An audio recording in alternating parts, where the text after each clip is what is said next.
Oh shoot, I did it again. I didn't bring any water. Well, I did, it's just... Alright. Was not planning on doing a live stream today either. I just decided to do one because wanted to talk. So, come on in, everybody.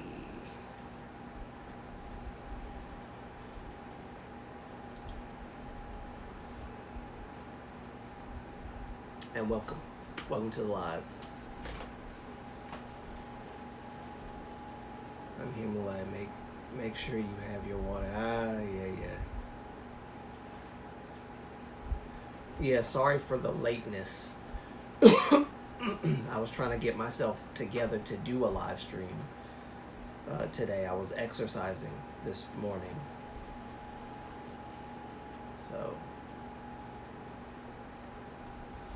although I may get up and change the air conditioning if the air conditioning is getting a little warm, or if the temperature gets warm or whatever. But yeah, my water is like literally right here, but I should have gotten more. Should have got more water before I did this, but I was really trying to prepare to do this live stream.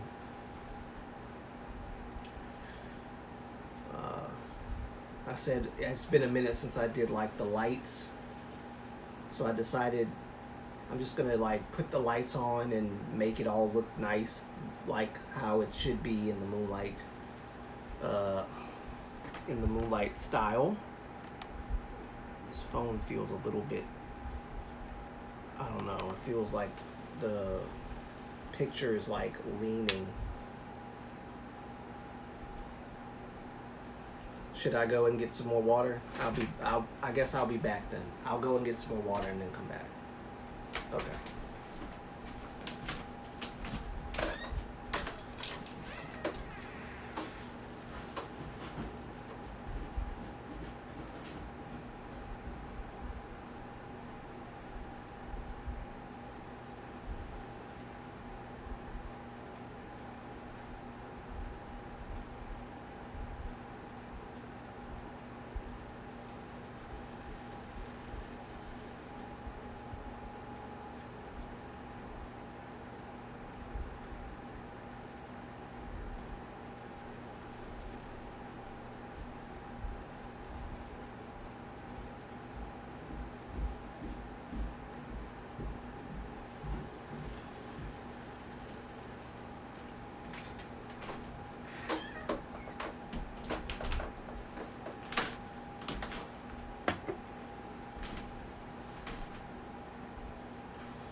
All right. Whew.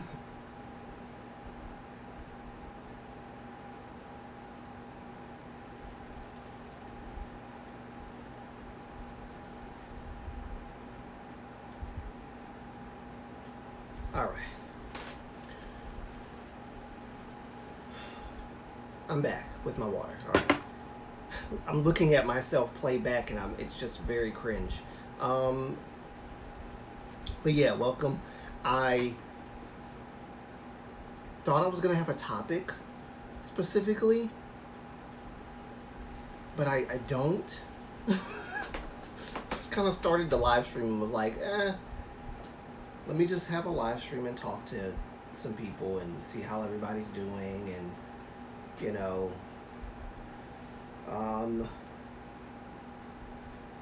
I know the first order of business, Shiny's Nuna. What's the first order of business? Shiny, I know you're going to tell me some Shiny stuff. So, first order of business is Shiny, right? Pleasure Shop and Onu's album and Taemin's stuff and Minho's stuff. That's first order of business. Yeah, sorry for the lateness, everybody. It's usually not my thing to just start so late. I wasn't even gonna. Hopefully, more people will. Oh yeah, for sure, more people will come. I'm sure. It won't be a ton of people, but I'm sure more people will come. But yes, I am sorry about the lateness. So y'all forgive me. I wasn't even planning on it. Just to give you, it's Keith's birthday. It's Keith's birthday, really? Gosh, I'm behind. I say this every time, but I'm behind. I'm gonna try not to yell and talk loud. I just have a when I start getting passionate about a topic, I start talking really loud. So I apologize. I'm gonna try to talk somewhat contained. I'm gonna have my volume contained today, so I can talk longer. But my silent talking, I hope you guys can hear it, because I have two air thingies blowing. Hopefully they're not overpowering. I just turned that one down.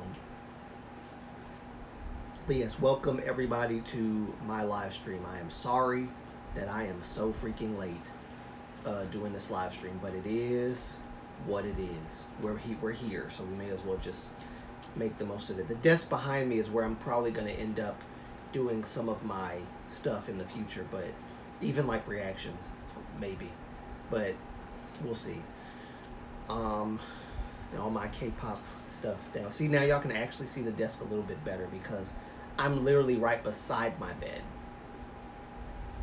Say hi to my Moonlight. Yes, I will say hi to my Moonlight for you, I promise. I actually was talking to Mom about when I started doing like the YouTube membership stuff. I'm thinking about giving like podcasts. But I'm like, okay, so not so much membership, but like maybe Patreon membership. Me and Mom will do like special podcasts, and it'll be like every once a week thing, and I'll do like special podcasts with my mom, talk about K-pop stuff, maybe like some K-pop news and things like that, and I'll try to do something where me and Mom can talk about like the K-drama that we watched, and like we'll give our review on it and things like that, and it'll be like a special thing for the Patreon members, and then things like that. But that's like way in the future. I'm just kind of planning ahead, but I'm not trying to get too ahead of myself. I said this before, but I want to say it again. For those of you who have subscribed, and this is like your first, maybe not your first time, but like, I guess being a part of the channel or whatever for the first time, I do thank you guys for subscribing. Thank you to all of my subscribers from way back 3 years ago when I started to now. Thank you guys for being here. Of course, gotta give it up to my mods. One of them is not here right now. They may not show up because of how late it is. But to Shiny's Nuna, thank you. And to Ninguk, as always, thank you so much for being my amazing mods. Welcome to my live. I know I started very late, but I'm here. We're here. And I'm only doing this live because I finally think I've finished the, I guess, vocal part, audio part of my video that I'm working on. And all I have to do now is do the, anytime. Thank you so much. Thank you, Shadi's Nuna. All I gotta do is work on the visual aspect of the video, and then we'll be done. That's all I gotta do. Video and the music part, but other than that, I think we'll be good to go. Unfortunately, I think people get a little, I don't know, tired of waiting, and so they either unsubscribe or whatever the case. It is what it is. That's kind of how YouTube works. That's kind of how some people are. If you don't like put out a video in, I don't know, a week or so, then they're like, okay, I'm gone. But that's kind of how that's the nature of the beast. And you just got to deal with it. I don't try to take myself and YouTube too seriously, but I definitely want to make sure I don't rush stuff. So if it takes me like 2 weeks or 3 weeks or even a month to like put out something decent, like put out something that is actually good quality, then I will take as much time as I need. I don't rush myself as much as I did the first 3 years of my YouTube kind of career. I rushed a lot, and live streams I didn't do a lot of them, but what I did do a lot of was reactions, and reactions are very niche, but they're also very quick. Like you can do a lot. You can do a reaction. I don't know. You can do like 3 or 4 reactions in like a week, or even as many as you want, as long as like as many as you can actually afford to do and then work on. I'll put it that way. But I've been entering to the new space of cake tubing as far as like talking, quality over quantity. Exactly. That's what I'm focusing on now. Quality over quantity. It is better to have good quality products than to make 5 videos that suck. Not saying that my videos that were quick sucked. I put a lot of time and effort into all those videos, but the videos that I do now, I have upped the quality as far as even like the topics and things like that. I work on scripts now. A lot of the rant video that I'm about to upload is not scripted, but there are some parts of it that are scripted. You can't really tell because there are moments where I feel like I've jumped from one topic to another topic and then jumped back to another topic, because that's kind of how I am. When I rant, and I just sometimes go back and forth. But I cut out a lot because the video, when I recorded it and I finished recording, I pressed stop. The video was literally an hour or so that I was just sitting there talking and ranting. An hour of me just talking, ranting, raving. So I decided, chill. Just chill. I edited all the stuff out. I think the video is going to be like 34 minutes long. 34 minutes long of me talking about the new jeans thing and the live stream and stuff.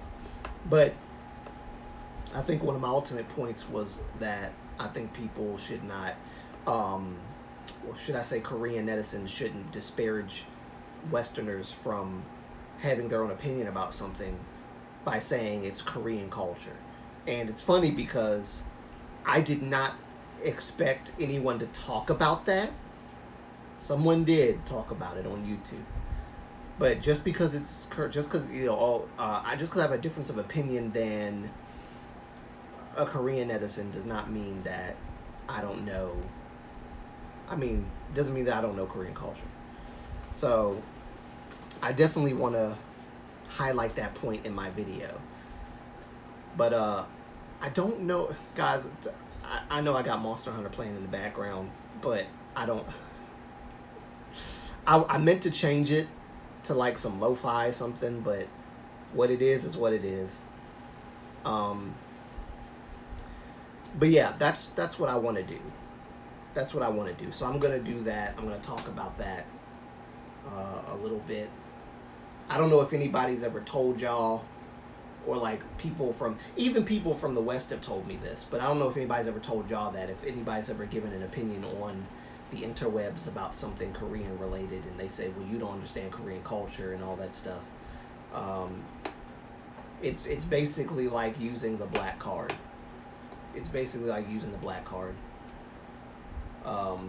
Just to get people to shut up. And I've already said I'm not going to shut up. When I see something wrong, I'm going to say something about it. If I'm wrong, I'm wrong, and I will apologize. I will. I actually will. But if I'm right, there's nothing to apologize about. But yeah, other than that, I don't know. I don't know what's been going on in the world of K-pop right now, because I've been working on this video and then planning on other videos that have nothing to do with like current stuff, because like I'm going back to the Eddie thing because of what you showed me, Shiny's Nuna, in Instagram. I'm gonna go back to the Eddie thing and talk about that. just for a minute. I don't know how long that video is going to be. Hopefully it's very short, because all I gotta really do is talk about some little bitty details. I'm probably going to script it. In fact, it needs to be scripted, I think. But other than that, I've got some more vocal videos that I want to do about like different vocalists in K-pop. I definitely want to do more of those. Probably not going to be like comparing, but just more like individuals in K-pop. Someone brought up that Jimin, in my comment section, someone brought up Jimin, that Jimin basically is a terrible singer. So I'm gonna make a video talking about Jimin's vocals. I don't think he's a terrible singer. I think he's, I don't really know how to describe Jimin's vocals right now, because I haven't like made the script yet or talked about it for real. But I'm gonna talk about Jimin's voice, because that sparked me to do that. I can't call his voice terrible though. There's just no way. I'm sorry, I can't do that. I can't do that to Jimin. It's unfair. It's unfair. It's not everybody's voice sounds, you know, like, y'all know what I mean. Not everybody's voice sounds like top tier, you know, Baekhyun, off the top of my head, Baekhyun. You know, not everybody's voice sounds like that. So Jimin's is like a very weird voice. He has a very weird voice. V has a very weird voice. Their vocals are very strange. And so they deserve a category of their own. So that's what I'm going to do.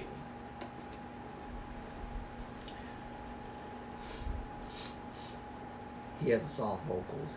He has soft vocals, but he also has this. Oh yeah, no problem, Chinese Nude. I appreciate it. I appreciate you kind of adding to that with that Instagram. And the girl on there said some very like things that I've been thinking about but didn't talk about. She kind of confirmed what I already felt about it, that he really did and does want help to get out of, like, he doesn't want to be in the industry. And you know, the person in my comment section was basically trying to like shame me, telling me that I was spreading something that Eddie never wanted out there, and that I'm just adding to the problem. But I honestly think he wants it spread out there. He wants people to know how he feels. Not just people that was in the app, but he wants people everywhere to know how he feels. That's what I really believe. So yeah, I'm going to talk about that for sure. I'm trying to think if there's anything else that I want to talk about. The reactions are probably going to be put on hold for a while still, because there's just too many things that I can't do at the moment.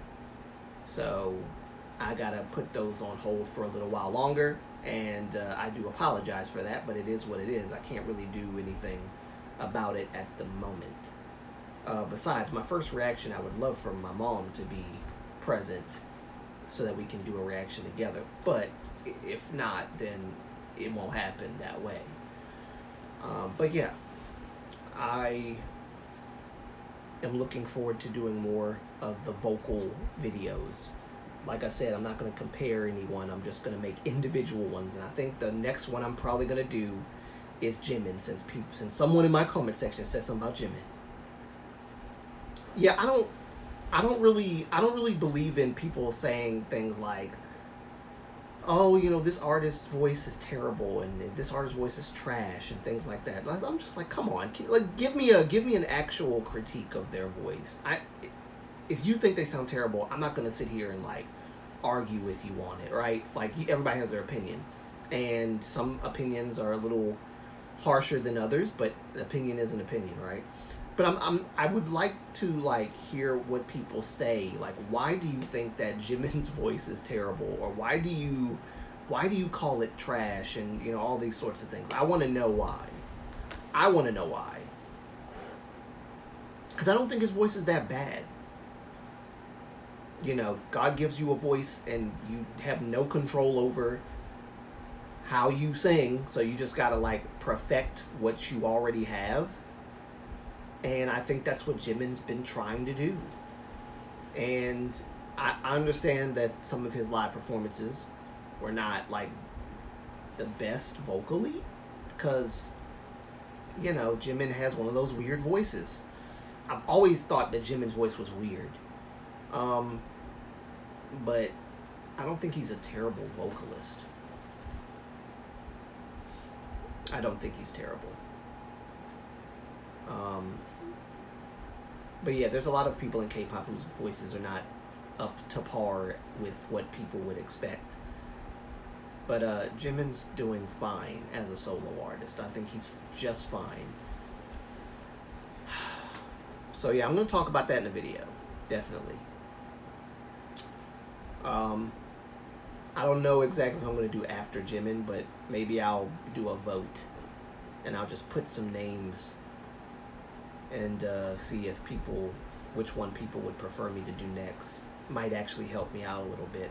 Since I haven't really gotten the community as involved as I wanted to, I think it would be good to get them involved in this little thing. Like, who do you guys think would be the next person that I should talk about vocals, as far as vocals is concerned? And I think that would be a great thing to get you guys take on and vote for.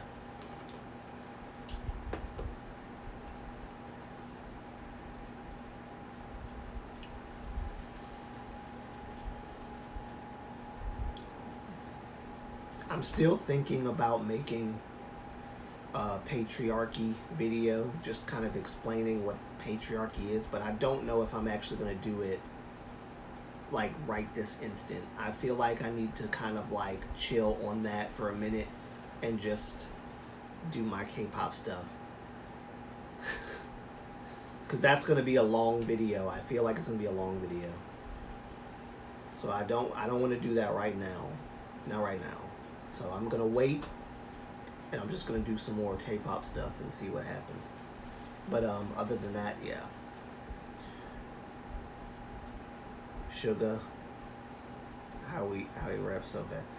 Well, rap is definitely going to be like a category of its own.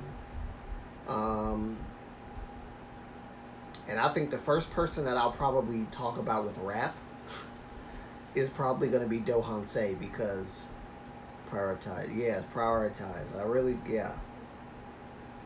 It's hard to prioritize these days. It really is.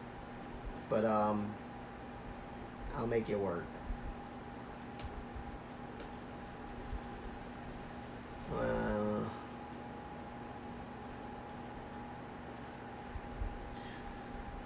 So yeah, some changes are probably going to come as far as like the pacing of how things are going. Right now, I've just been kind of going at my own pace with videos. So, you know, sometimes it'll take a week, sometimes it'll take 2 weeks. It is what it is. But I'm working on the video, so that's the thing that's important. Because as long as I'm working on the video, make a checklist. I suck at checklists. Every time you tell me to make a checklist, I say yes, good idea, and then I don't do it because I forget. I have a forgetful mind. But I think I have the list of the first like reactions that I'm gonna do when I go back to reacting, because someone asked me to do reaction on live stream, and I screen recorded or I screen captured the request, but I don't know what I did with that screen record.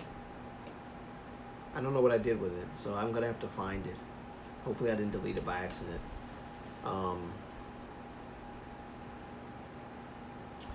But yes, I will return. I just not right now. I by the way, I don't know if anybody saw the video that Teju did recently. I think that was probably one of the best K-tubing videos I've ever seen in a long time. And I'm not even saying that because it's Teju. I think he explained how he feels about the state of K-tubing very well. And to a degree, I actually agree with him that K-tubing, there is like a darker, I guess, side of K-tubing, or like a negative side of K-tubing. I wouldn't call it a negative side, but if you're talking about people like Cookie Lit, or like channels, should I say, like Cookie Lit and like Dave Desai and channels like those, then yeah, there's definitely a toxic aspect of K-tubing. But there's also a positive side. Now, some people probably won't know where to categorize me. I don't even know where to categorize me, because there's aspects of what I talk about that's positive, but I usually dig into like the more serious aspects of K-tubing, which is like, right now we got Minhee Jin and New Jeans. I did like 4 videos on Minhee Jin and New Jeans. I'm about to do my 5th one and release my 5th one, I think either this coming week, because it's Sunday now. So next week for sure, I'm going to try to get that out. It needs to be out by next week. It needs to be, so I can get started on some other projects for YouTube. But I actually wasn't going to talk about, and I told you Chinese Nuda before as well, I was not going to talk about New Jeans and Minhee Jin anymore, because there's just too much behind the scenes stuff that we don't know is really going on. Like, is Minhee Jin manipulating them, or is this all just New Jeans' stuff? Is this all New Jeans, right? Some people are actually of the belief that New Jeans are completely, totally responsible. But then there are some that are like, well, they're not totally responsible, but when it comes to what they say out of their mouth on the live stream, yeah, they are responsible. And to a degree, I agree with it, but at the same time, it's like, how much of what they're saying is even stuff that is being regurgitated because Minhee Jin planted it? And it's my opinion. It's not like a fact of the matter that Minhee Jin is behind the live stream. I just believe she is. So I'm speaking on, the aspect of just believing that that's what's going on, based on everything that we've seen from Minhee Jin thus far. And like I said in the previous live stream, I don't even think New Jeans would be acting this way if Minhee Jin was not the CEO and like the person that they idolize and admire and look up to. I don't think that they would be acting like this. If someone was over them that wasn't Minhee Jin, I think they'd be fine. None of this would have happened. But it's Minhee Jin who did all this. Minhee Jin did all this. So that the conversation I had with a viewer is what sparked my interest to go back into talking about this whole New Jeans thing, because they were basically calling New Jeans criminals. Now, don't get me wrong. I don't think they're criminals.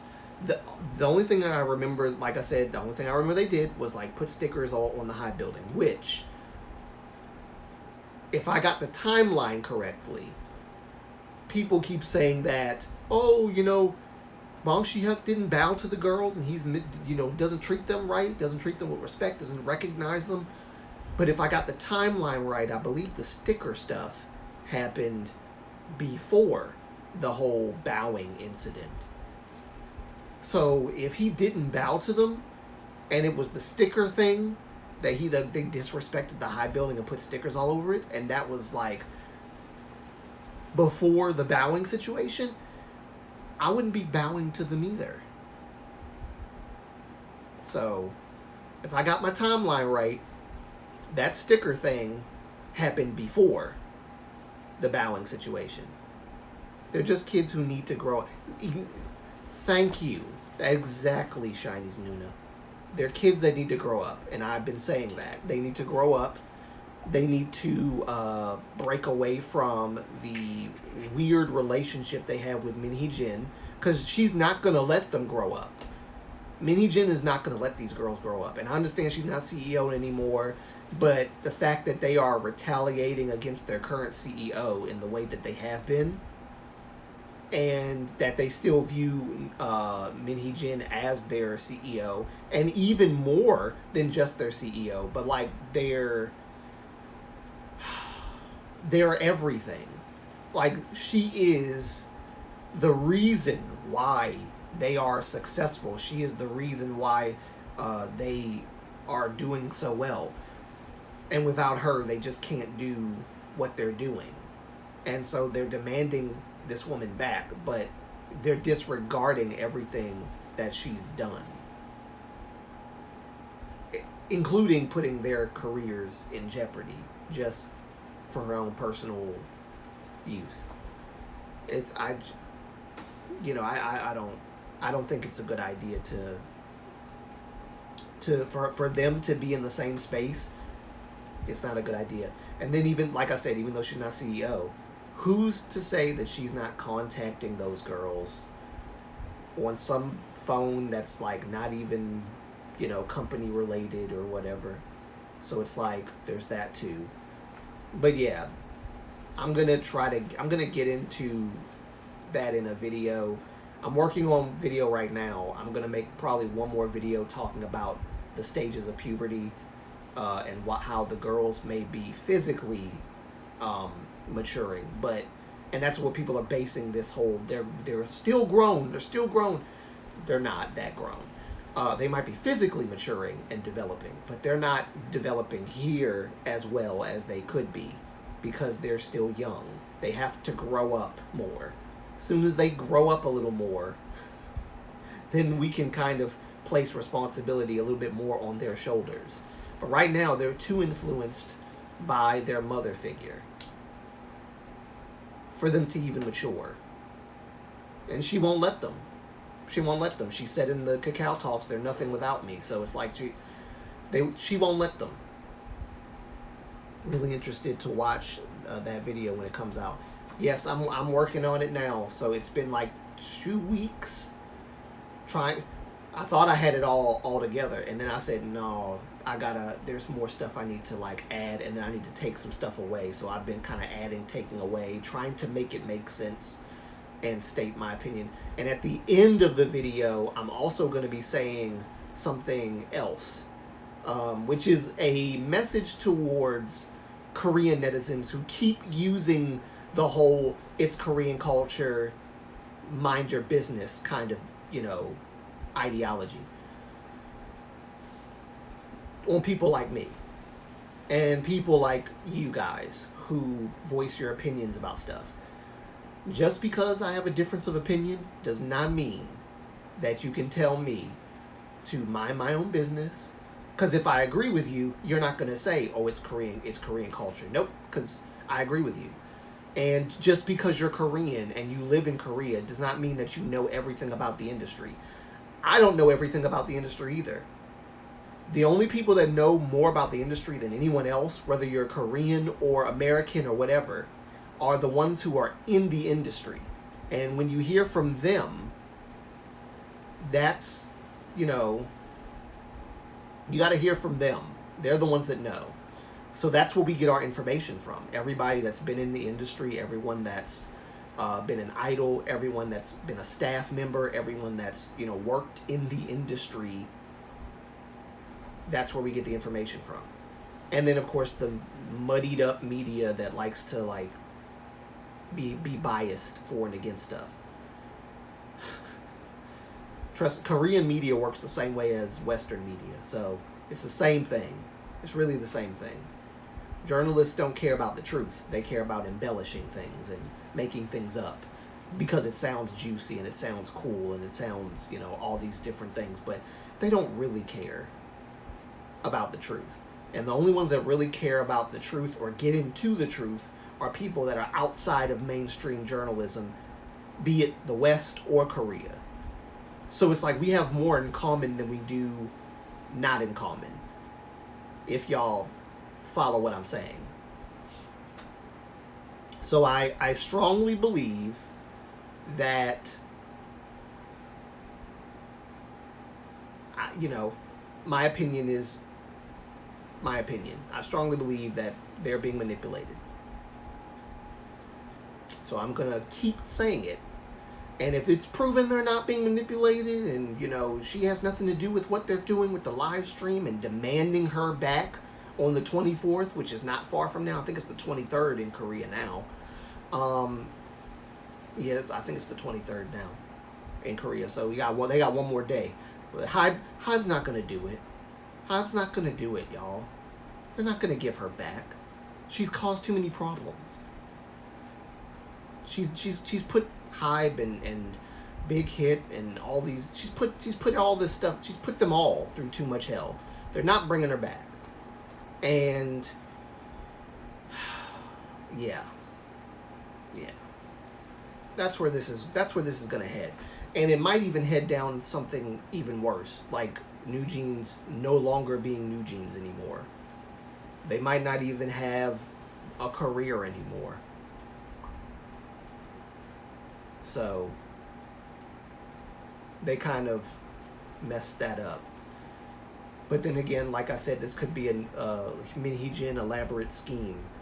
Have New Jeans make a very bad move to cause Hive to be like, yep, you guys are a liability. We're going to drop you. And then they fall into the lap of Minhee-jin. And then Minhee-jin tries to,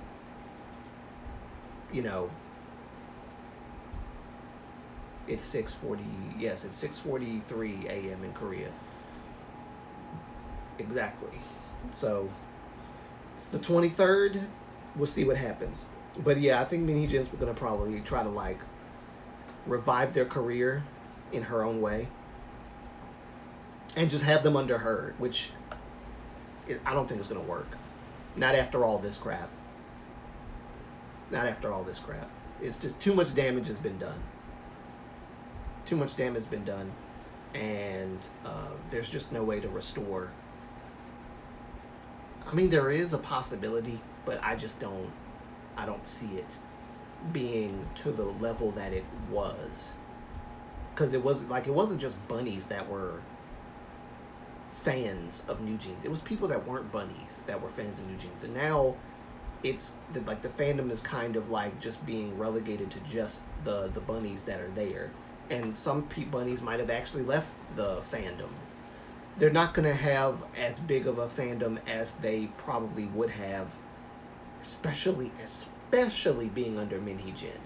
I don't think that's going to work well. She should stay away from minors, as far as I'm concerned. She should be nowhere near any minors. She shouldn't have a company. And I'm not trying to say that, her livelihood should be taken away and she should be canceled. I don't really like cancel culture, y'all know. But she shouldn't be near minors. You need to don't be near any more 14-year-olds and all, because that's when I think that was the youngest member. That was her age. 14 to 18? And now it's 16 to 20.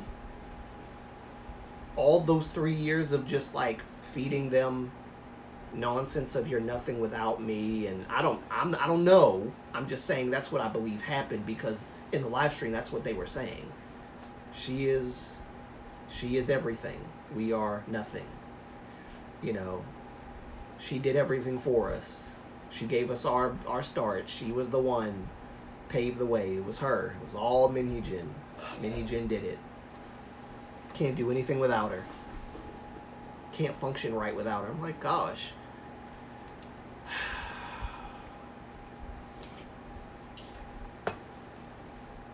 So I don't know.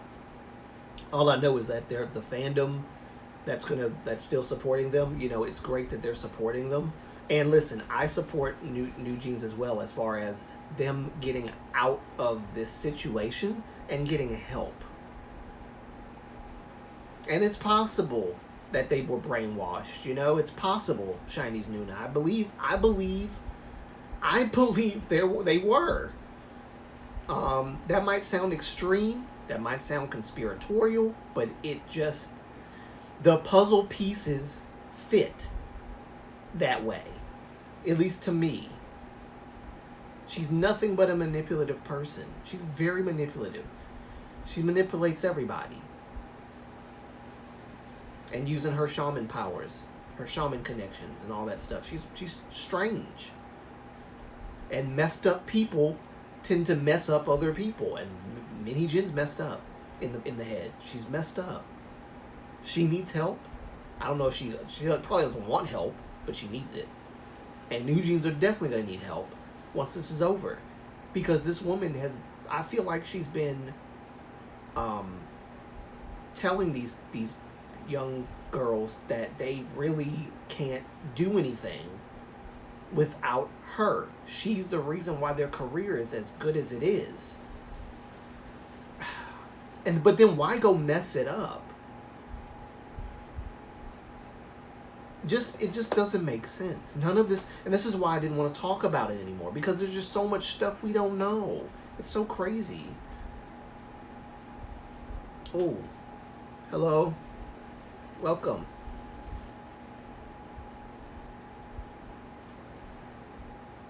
Welcome to the live stream.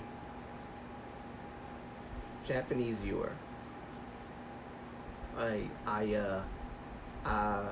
Asayama.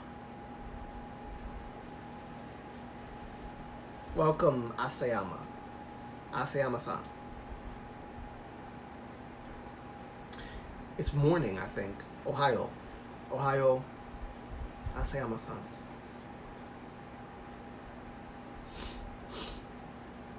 Genki.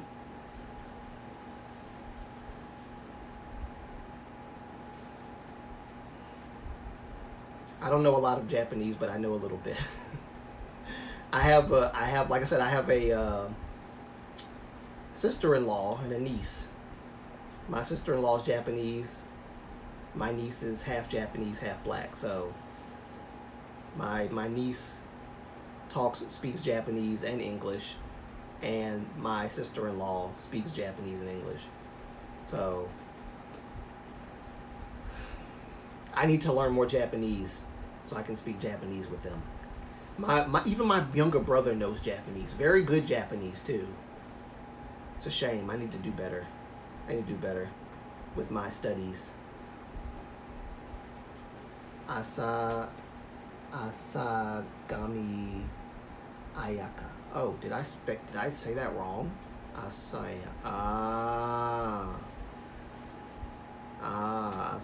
Okay, gotcha. Hey Ninguk, welcome. My name is Asagami Ayaka. Ohayo Ayaka-san.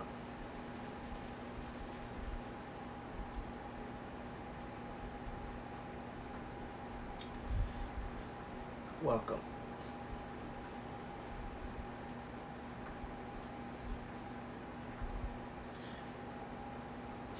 So yeah, that's what I really wanted to say, was that I have my opinion, and I don't really appreciate when Korean netizens and foreign netizens tell people like me, if you don't agree with Korea, or if you don't agree with like Koreans, then you should just shut your mouth about it and don't talk about it. I totally disagree with that premise. That's my thing. I have my opinion based on what I've seen, researched, and all that stuff. And if I'm not allowed to talk about Korean stuff, Korean things that happen in Korea or any other part of the world, then don't put it on the internet for everyone who's in a whole other country to see. If it's not for me to see, then don't let me see it. Right? And then it's like, how can Koreans pick and choose what media we can talk about? Well, you can talk about K-pop, but you can't talk about this thing, right? You can't talk about this. You can talk about K-dramas, but you can't talk about the actors in the K-dramas and their lives. You can't, because you don't understand Korean culture, and they like to use that a lot. And basically silence people from, you know, giving their opinion, because it doesn't match up with theirs. And like I understand the willingness to want to protect your culture from people, but you're protecting your culture from opinions. Not from like a threat or anything like serious, but you're protecting your country from opinions. How is that helpful? You can't really protect your country from opinions. Everyone has an opinion. And it's not like we're pulling these opinions out of our, backsides or something. We're looking into the matter and we're just having a difference of opinion based on what we're finding. That's all. It's a difference of opinion. We're not stating our opinion as fact. That's all, but we're just stating our opinion as this is what I believe is going on. And so disparaging a group of people from giving their opinion because, they don't understand Korean culture. They don't understand, the way in which things are said. You don't understand the connotation of the words in Korean. You don't understand like the mannerisms and all that. And it's true. I don't understand all of this stuff. I don't understand all of Korean culture. No, I don't. But I do understand that manipulation is the same in Korea as it is in every other country. Unless you're going to tell me that the manipulation that's going on with Min Hee-jin is a part of Korean culture. Which I know that ain't what y'all telling me. So you can't just tell me not to look into a matter. And sorry, Ninguk, I saw you. I'm doing good. I'm doing well. I'm doing well. Are you talking about Nugent? Yes. Yes, I am. Because that's the video I'm going to put out when I'm finished with it. I just don't like when people try to tell me that I am, spreading, and then they talk about you're spreading misinformation and all this other stuff. And you need to, stop spreading misinformation. You're just as bad as the media and all this other stuff. And look, the more I talk about stuff like this, the worse it's going to get. I understand with a big channel comes a lot of people. And I don't have a big channel by any means, but what you talk about, Waka Shiramochi.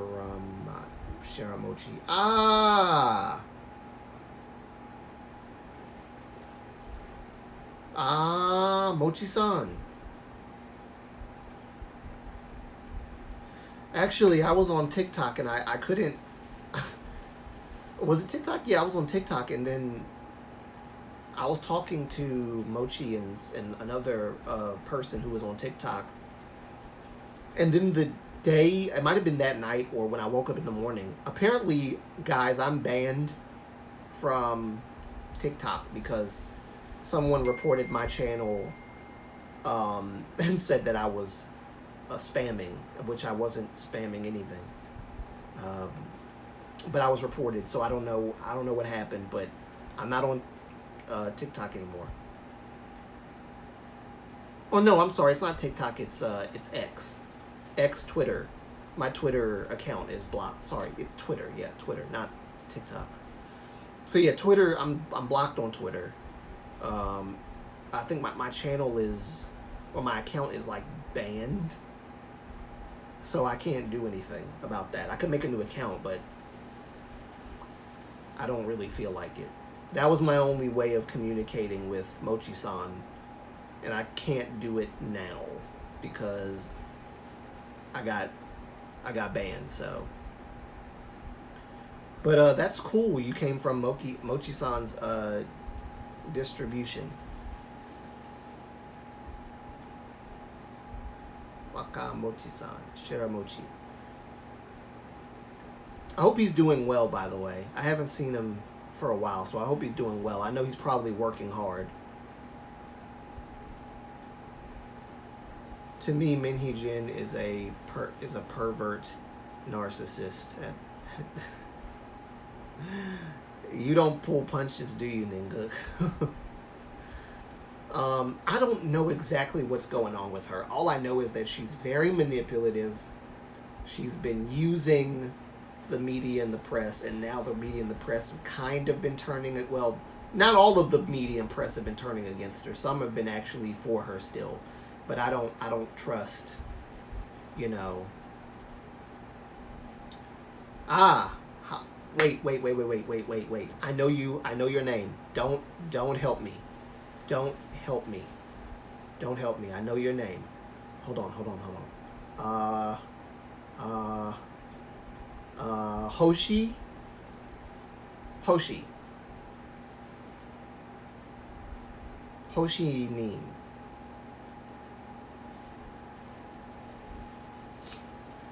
By the way, I don't know if you're Korean or not. I'll bother you. I'm sorry. I can't. It's okay. It's okay. Uh, I wish I could speak Japanese better. I really wish I could speak Japanese better. Oh,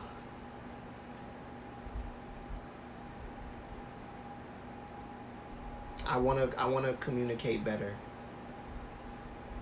I mean, I could probably just type in Japanese and then, do it that way. Uh,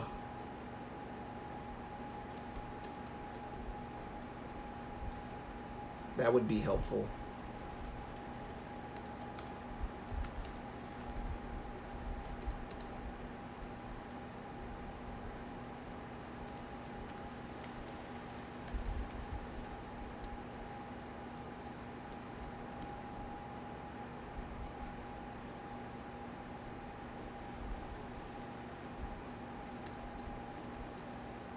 Tribution.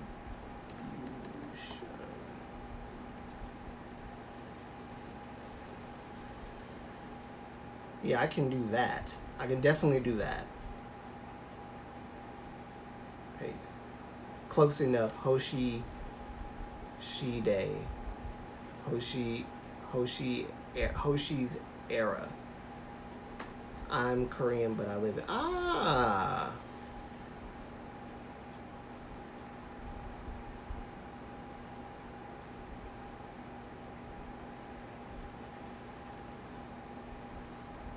Cool.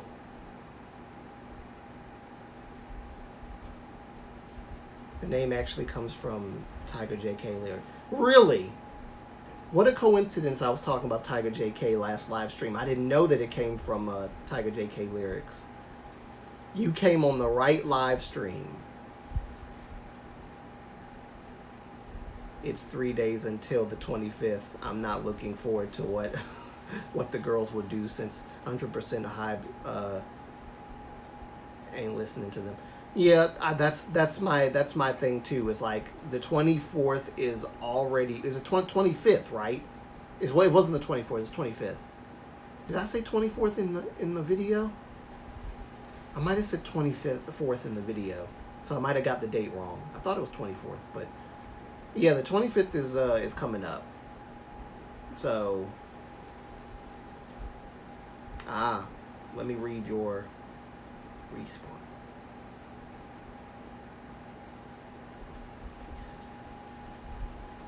English.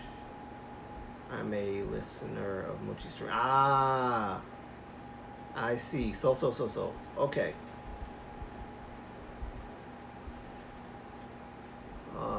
Let's see.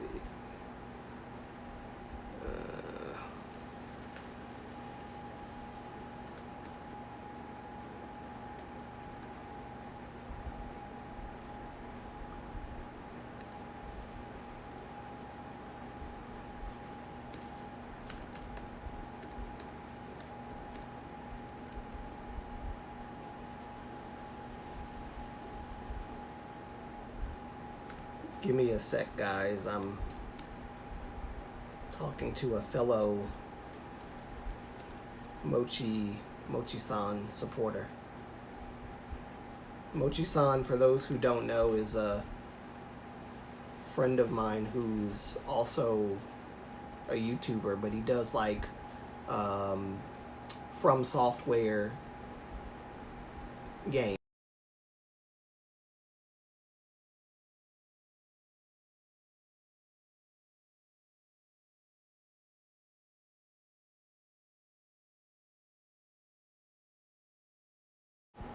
Sorry, guys, my mom is calling me. She's probably calling me and telling me that she's and see, the worst part about it is was something I said, wait, come back.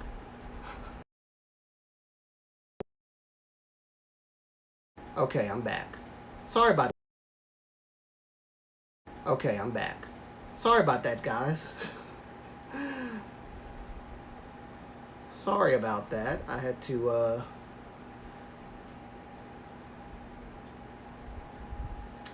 talk to my mom. My mom was calling.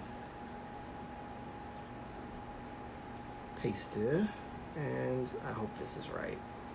My Japanese is not so good, so come nesai. Sorry for my Japanese. It's not good Japanese, but I try.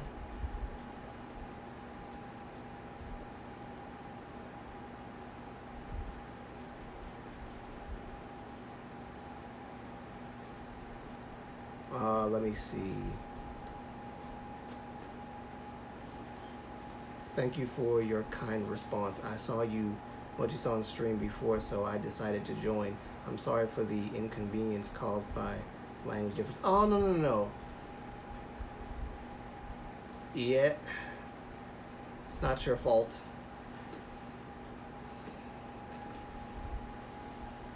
I appreciate you, trying to...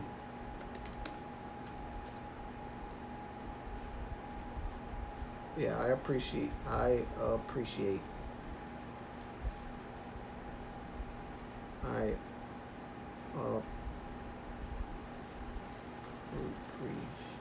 do you say appreciate? I appreciate. I'm gonna have to thank you. I appreciate. Wait, I think that's how you say that. I appreciate. Yes, I appreciate communication.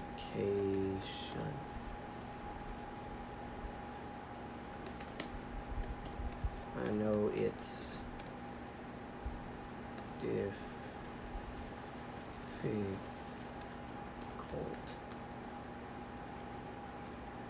so I am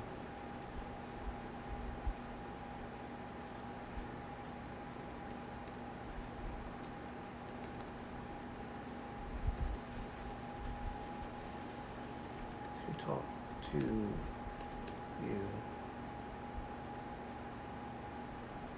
So I'm honored. So I am thankful for your efforts, and I am also sorry for the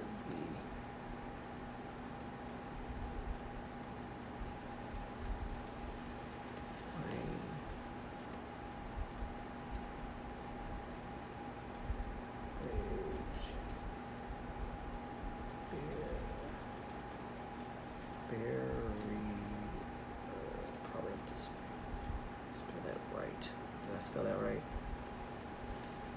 Inform, sometimes brave or barrier. No, that is not. Language barrier. Language.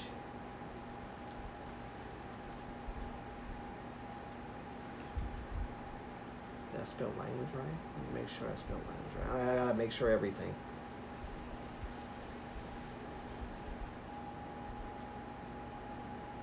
Mind you, I'm on Chrome, so that's why I'm struggling. Struggling. I'm sorry. Language. Come.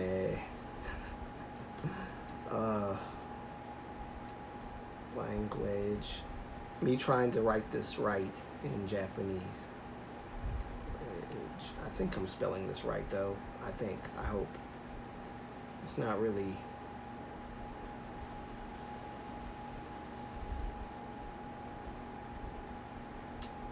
Let's see.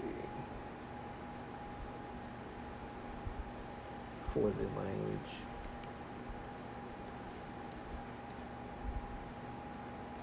Let me make sure I actually looked at that right the first time.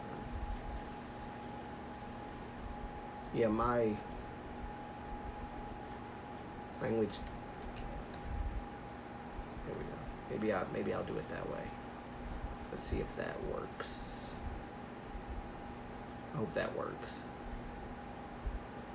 All right. Sorry, y'all.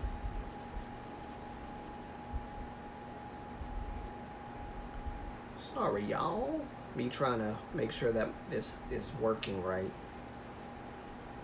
so I can actually talk to my Japanese friend. Language gap. I think I said that right.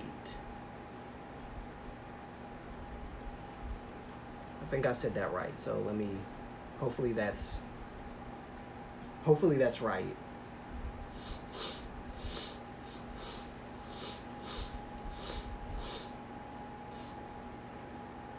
All right. Sorry about that, guys.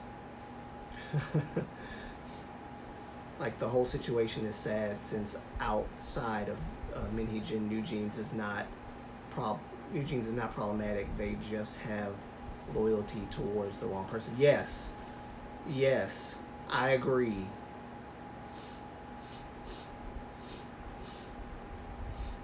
See, yeah, no. I realized, and that, I'm glad you told me that today. I'm glad you told me that that your name is actually from Tiger JK. That's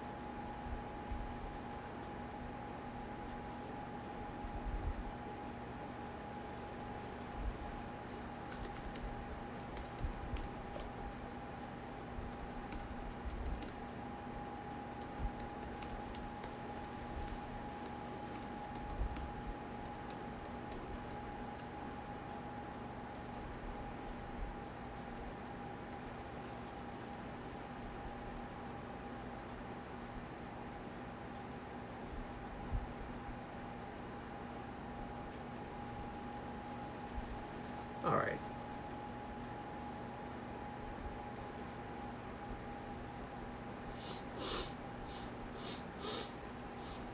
And I'll definitely be there when Mochi-san comes back, because I miss Mochi-san and his and his Elden Ring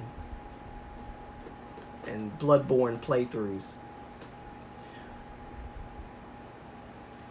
Yeah, sorry guys. I'm trying to like balance between typing Japanese and talking to you guys, so I apologize. Don't leave me. Please don't leave me. Hopefully you guys are all still here.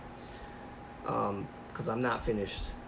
We're not finished talking about the whole like New Jeans thing and how I feel about where. See, I knew it was gonna happen. 78 degrees. I'm gonna have to go downstairs and fix that. But yeah, I'm still want to talk about the whole like Minheejin and stuff, and like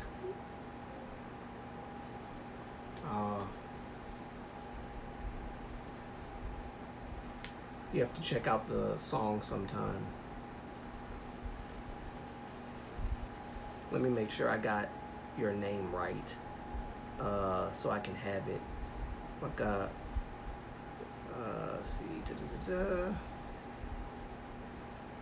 Asagami Ayaka. Asagami-san.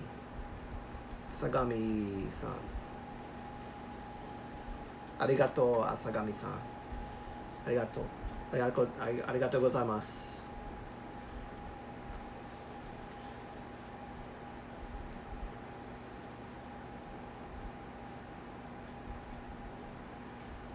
Like I said before, I have a sister-in-law who is Japanese, and I have a niece who is Japanese and black, so they're mixed. Actually, I have two nieces now.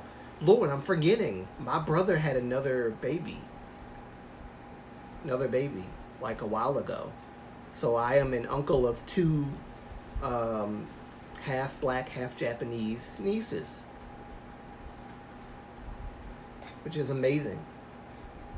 But yeah, I have a whole nother family, you know, by marriage who's Japanese. So I need to brush up on Japanese. My younger brother knows Japanese very well, and he lives in Japan. Both of my brothers live in Japan. The one that's married to my Japanese sister-in-law is in the Navy. That's how he ended up in Japan. My youngest brother is in Japan because he's a teacher. So, arigatou gozaimasu. Thank you for coming. Wait, did I say it right? Hold on. Let me make sure I get the name right. Asagami-san. Yes, Asagami-san. Hi, arigatou. I will do better to speak Japanese more because I realize I have people from Mochi-san's.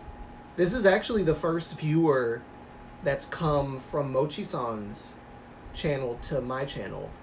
Mochi-san is usually the one that I see, but this is a new person from Mochi-san's channel.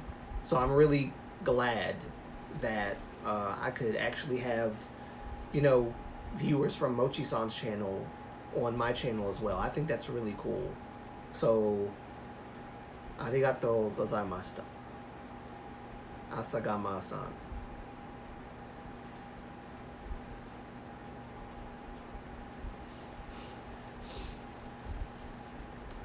Thank you. I think it's really cool. Yeah, this is how I've been trying to include everyone into the lives. When Mochi-san would come in, I would type in Japanese and talk to him that way. And if there's someone who speaks Korean, then I'll try to speak as much Korean as I can, but I'm not that good at it, right?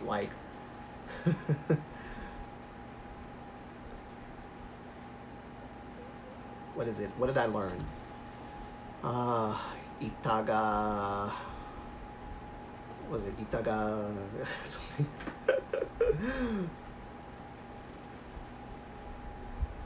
I need to really brush up on my Korean and my Japanese. Chinese minute check. Heck yeah. Did you see? Yeah, I really got to catch up on that stuff.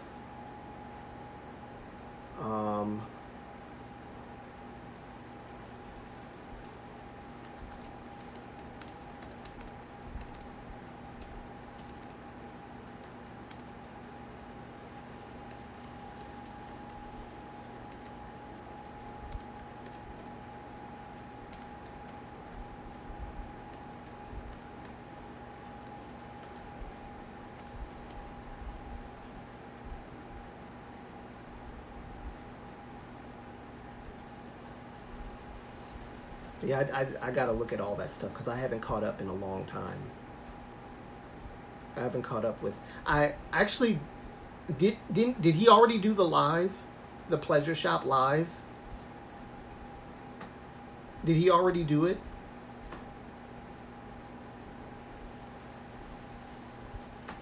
Did you see? He just labeled him as the shiny ambassador on their new dance challenge a few days ago. I'm sure it was. Yeah, see, I know I started watching it and I was on the countdown timer for it to begin, but then I fell asleep. When did it come on? This morning?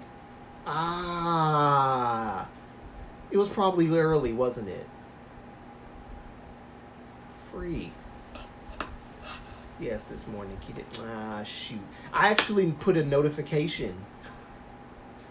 I put a notification, but I didn't know. I forgot when it was going to come on. Totally didn't realize it. Then you missed the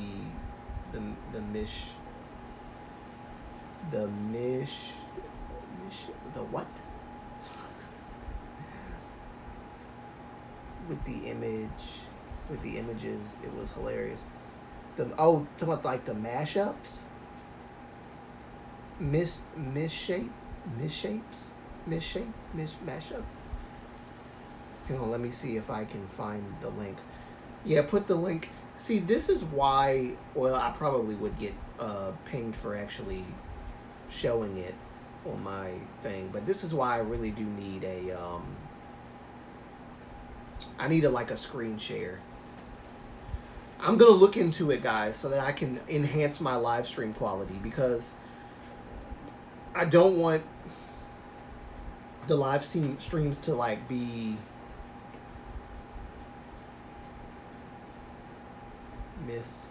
mishap. Sorry, I'm hitting myself because hitting the desk because I you were not misspelling it or miss yeah, it was me. Mishaps with the images. Got you. I got you. I'm sorry. You're right. I'm wrong. It's not because I don't have glasses on. I can't even blame my dyslexia for it. I just totally misspelled and misunderstood what you were saying, and you were saying clear English, and I thought it was something else. Thank you too. I'll come back again. Goodbye. Oh, thank you. Arigatou gozaimasu. Asagama-san. Arigatou. Oh, I don't know how to say goodbye in Japanese. I don't know how to say goodbye in Japanese. Please teach me Japanese. Teach me Japanese. I need a teacher. I need a teacher to teach me Japanese. Like good, right Japanese. I could do apps, but I'd rather learn from like a Japanese person. Just like I'd rather learn from Koreans to speak Korean better. Even if I can't write it, I would like to be able to speak it and understand it. I'm because I want to make like a video where I can speak to you guys in Korean, pure Korean, straight up just Korean, and in Japanese. That would be great. What if I did a reaction totally in Korean? Or what if I like did an essay? I'll teach you next time. Ah, arigato. Arigato gozaimasu. Thank you. I need a teacher, so I appreciate you teaching me. I look forward to it. Arigato gozaimasu. Ah, cool. Because I really want to connect with you guys better. Oh, my mom just entered into the door, into the building. Mom's in the house. I might call her in just so that you guys can see her for a minute.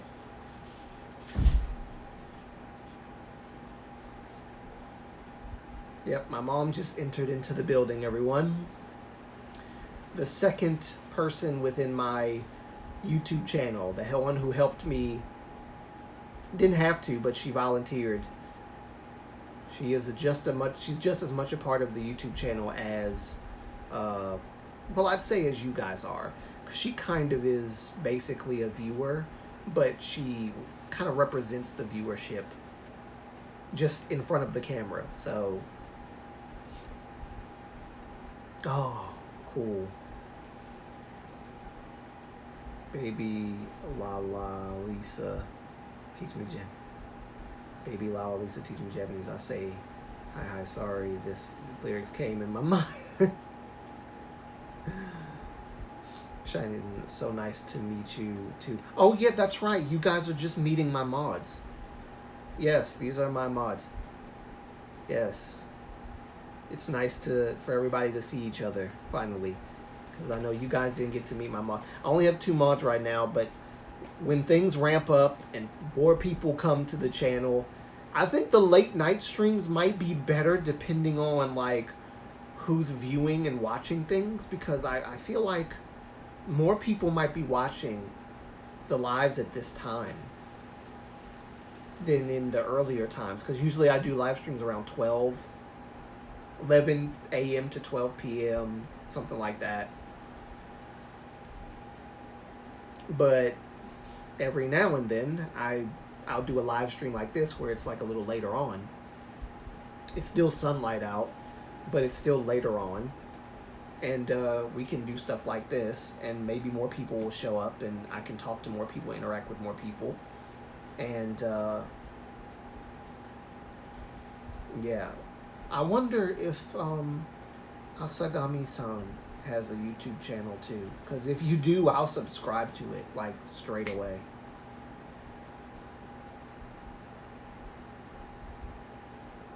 That's just kind of how I am.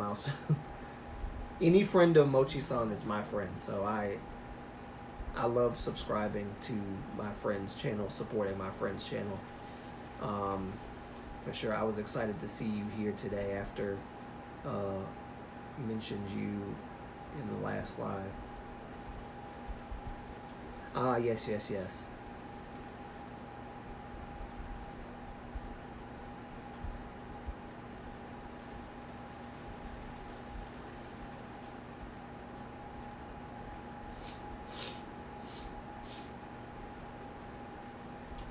By the way, my full name is Avery Antonio Andrews.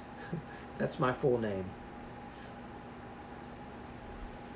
If you like, Moonlight is my YouTube name, obviously. Somebody actually thought that Moonlight was a part of my actual name. I was like, really? Moonlight? No, that's not a very good name. I wouldn't name my child Moonlight. Moonlight. They might get made fun of. They might get bullied.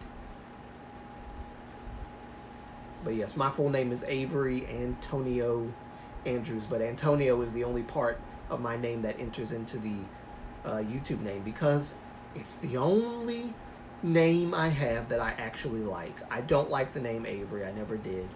My parents can tell you. I think that they were yes, AAA, AAA.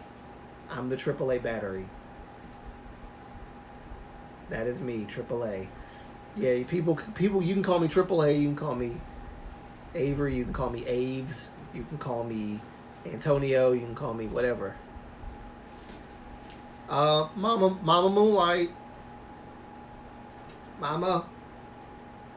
Mommy.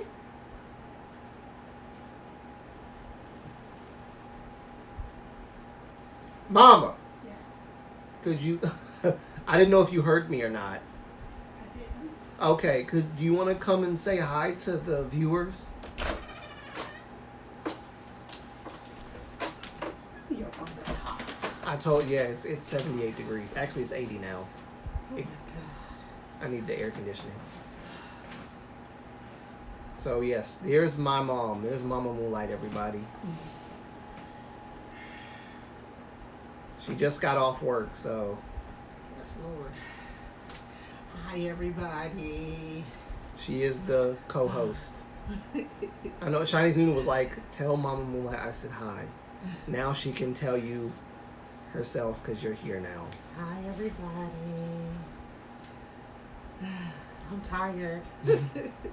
I told them I'm going to have you on like podcasts and stuff. Yes. In the future. Yes. So you're going to see Mama Moonlight more often. Yes. We haven't done reactions for a minute because, you know, that's right now that's a work in progress. Because of the servers and all that. This is terrible. But we will get back to it, and Mama Moonlight will be with me. But until then, I'm thinking about podcasts, stuff like that, and doing live streams like this when Mom is not tired, but she's tired a lot. So Mama Moonlight is going to I'll let Mama Moonlight go. Mama Moonlight work on a restaurant. No, she works in Wegmans. It's a grocery store.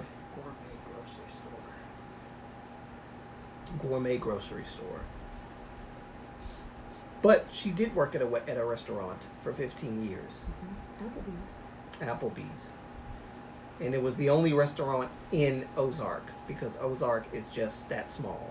Yes. it was the only restaurant. They talk about, oh yeah, we're the #1 restaurant at Ozark. Yes, because we were the only restaurant in Ozark. The mayor would come to Applebee's. That's how much of the only restaurant it was. Rest and relax, Mama. Yeah, Mom's gonna relax and rest now. So, bye, Mama. Thank you for showing your face. So she will be with me more often. I'm gonna try to have her with me more often. And yeah. But I definitely wanted you guys to, for those who haven't met Mama Moonlight, you just met, there's Mama Moonlight right there.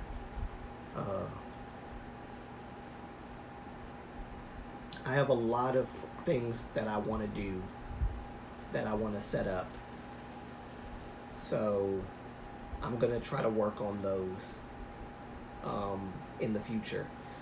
But for now, I'm just trying to grind my YouTube, do my best, put out good content, quality over quantity, like Chinese Nuna just said a while ago. I think the quality of the videos are more important than how many I put out. I know that a lot of people, not a lot of people, some people will probably be like, oh, you know, I checked my subscriber count. It's lessened because I haven't put out any videos in maybe like a week or two. But it's only because I'm trying to make sure the quality of my videos match like the level of expectation that I expect, as well as you guys. So I want to make sure that I am clear in my arguments, clear in what I'm saying, and give you a good quality product. I don't mean to talk about it like a product, but it is a product of labor and of love, and I really want to put everything into what I'm doing. So that's my heart for my channel, is just to like talk about K-pop, do some reactions when I get back to it, and inspiration. I know I'm kind of lacking on the inspiration part, but I will do more stuff, vocal analysis and things like that. I'm not a stage presence guy. I know there's K-tubers that talk about stage presence. I'm not that good at like picking up on stage presence. I'm really not. Never been that good at it. I watch other people talk about stage presence, and I'm just like, how do you notice this? Do you do you slow down the video so you can look at the facial expressions and the way in which they, you know, emote? I'm not good at it, y'all. I'm just not. I don't really pay attention. But it is quite obvious when you look at a K-pop artist and their face does not change throughout the entire, you know, performance, and they do like a eyebrow lift and that's about it.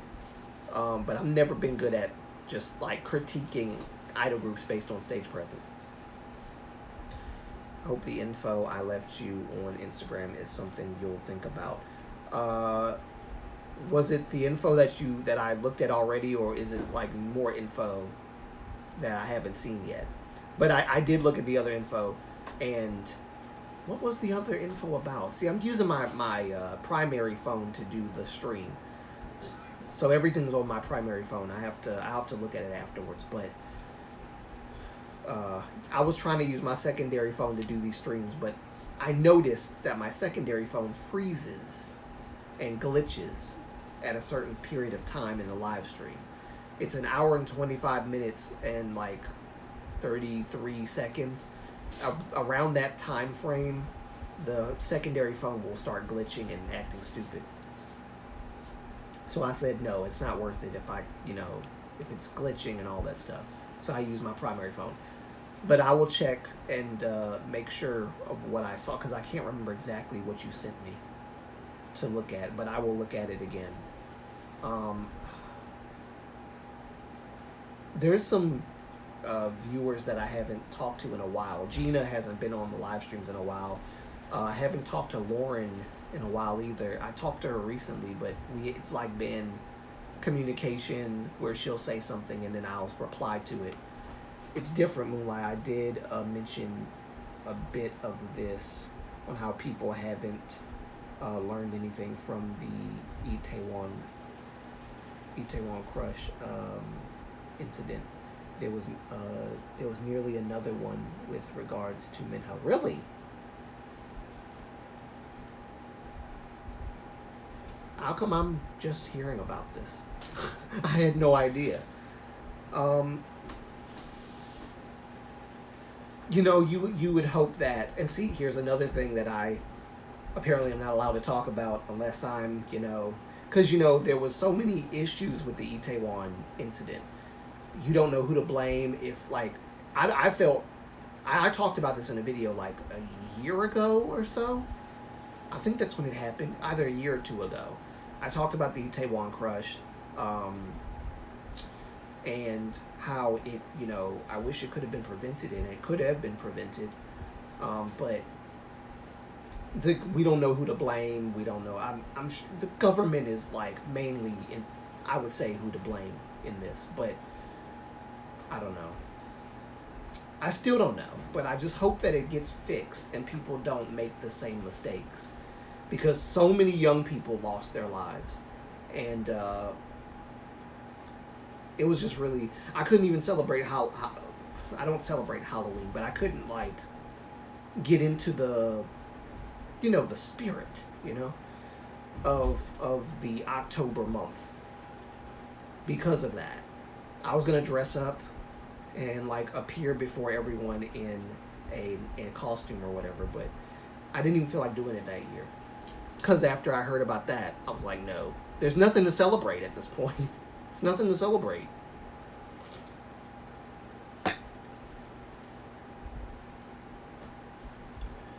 Minho has been doing theater in a small place, and they're cramming in and around the other businesses are complaining about it. Notification in this was posted on Weverse just today. Okay.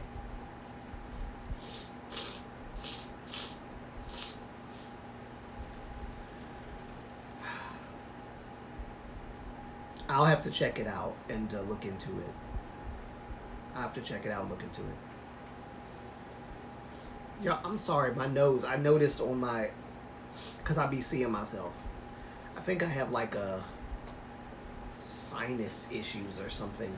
Things I never had when I was a kid. I never had sinus problems, but I got older and all of a sudden I'm having nasal issues.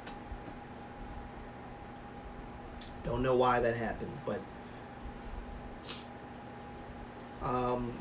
yeah, like I said, the last part of that video is probably the most important part of the video that I'm working on now, is just Korean netizens, and it's not all Korean netizens, but Korean netizens, please don't disparage Westerners from having an opinion on something that you and we disagree with.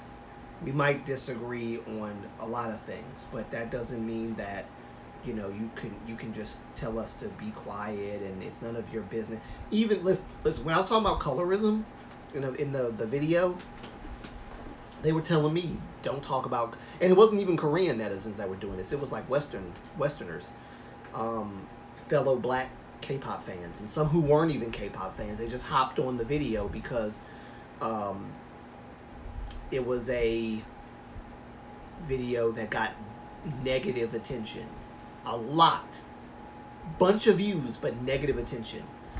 I will say, though, I kind of was a little careless in that video when I was talking about it, because I didn't really explain my points as well as I could have. So I will say that. I will own up and say I was not as detailed.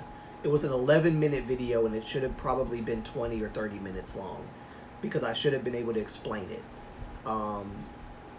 in detail. But I failed to do that. I did not do my due diligence, and I think that's where a lot of the negativity came from. Some people were critiquing me, and I was grateful for the critique, but in the same manner as they were critiquing me, they were also kind of hitting me with you don't sound intelligent, things like that. you know. So I was like, okay, let me make another video and explain it, because they were like, you know, you wouldn't be saying this if you understood where colorism in Korea came from. This is why I thought this would be of interest to you.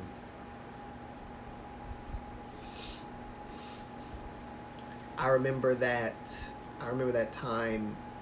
Wait, I gotta hold on, y'all. I screenshot it and translate to English for you. I thought it would be of interest. Okay, well, I will definitely look into it. This is why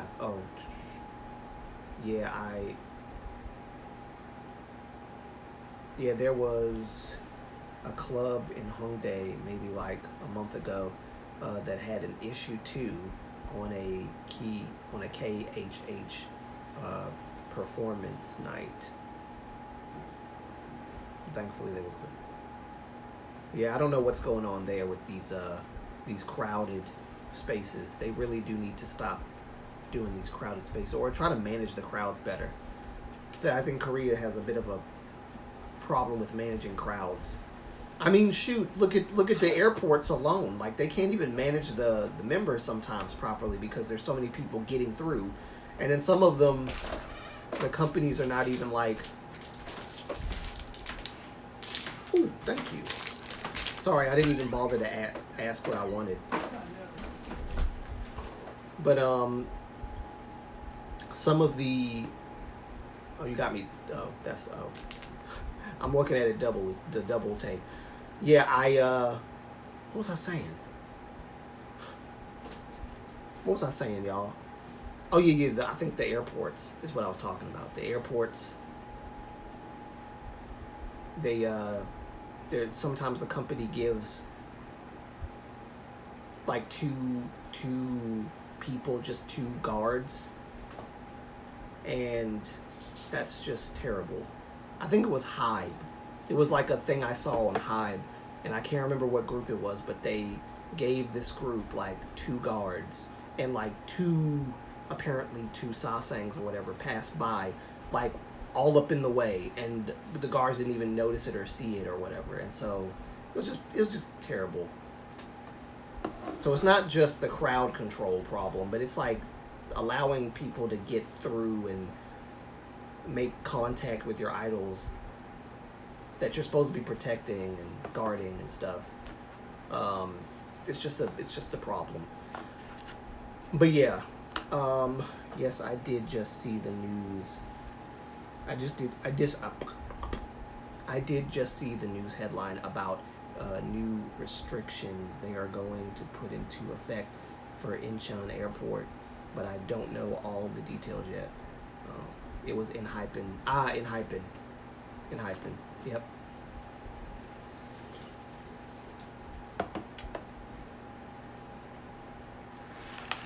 Yeah, guys, these live streams, I'm going to have to try to do a little bit better with, like, having the topic already in mind. Because I had a topic in my head while I was on the treadmill this morning. But I lost my train of thought with the whole thing. But some of it I'm kind of talking about here. Like the last bit of my video. That is really the part that I really want to hammer home on that video. Is that, you know, don't use the excuse of it's Korean culture to just dismiss everything that we say. And it was the same thing with the colorism video, is what I was talking about earlier. But I'll just be a little more careful when I talk about it, because colorism thing is like very sensitive. And one of the things that I really did want to talk about, I think I'm starting to remember some of it. One of the things I really want to talk about with you guys is just like, I guess I'll pose it as a question to you. Do you think the sensitivity level of modern day, of the modern day in general, do you think that it's went in a good direction or not? Or have we done a bit too much? Because I feel like we've done a bit too much to accommodate certain things that we probably should not have accommodated.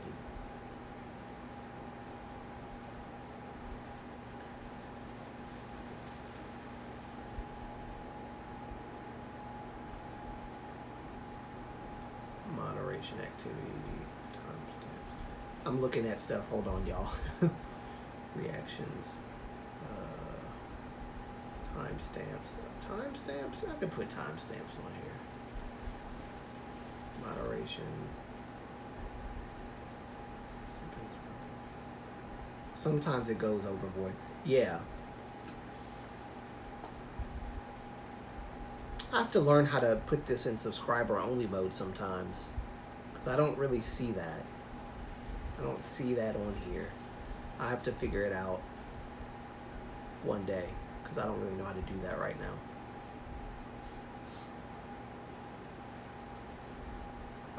No, it went way too much now, that it doesn't even make sense at all. So yeah, that's what I'm thinking. That's how I feel, that it has went way overboard. And I like I said, I understand the need for sensitivity, but I think it's gone to a point where you can't joke. Like, do you guys remember the times when, and I'm not saying that, like, how do I say this? Joking on people based on their weight is wrong. But in stand-up comedy, where joking is a profession, the "your mama's so fat" jokes and stuff, that was funny back then. We've kind of dialed the awareness up now to where stand-up comedians can't joke about weight or, black people or white people or whatever. Those were funny. And all black people, yeah, there's some truth to jokes, but we all understood, everyone who watched it understood that it was a joke. Not to be taken seriously or literally, but to just laugh. And laughing at yourself, there's nothing wrong with laughing at yourself. But now we can't laugh, we can't make jokes about, like I said, outside of stand-up comedy is one, that's a whole nother thing. Like, don't just be joking on random people. Actually, the way that I view colorism is the way that I view, or what people perceive as colorism, is the way that I view, like, jokes about people, just, if you're joking and it's friends joking, y'all know that it's not serious. Y'all know it's not serious. And if the guy, and of course, if the guy or the girl who you're joking on is your friends, they don't ever joke about a woman's weight, by the way. Guys is a different story. You can joke, like, if y'all are friends and they're pretty, secure in who they are, they don't mind, right?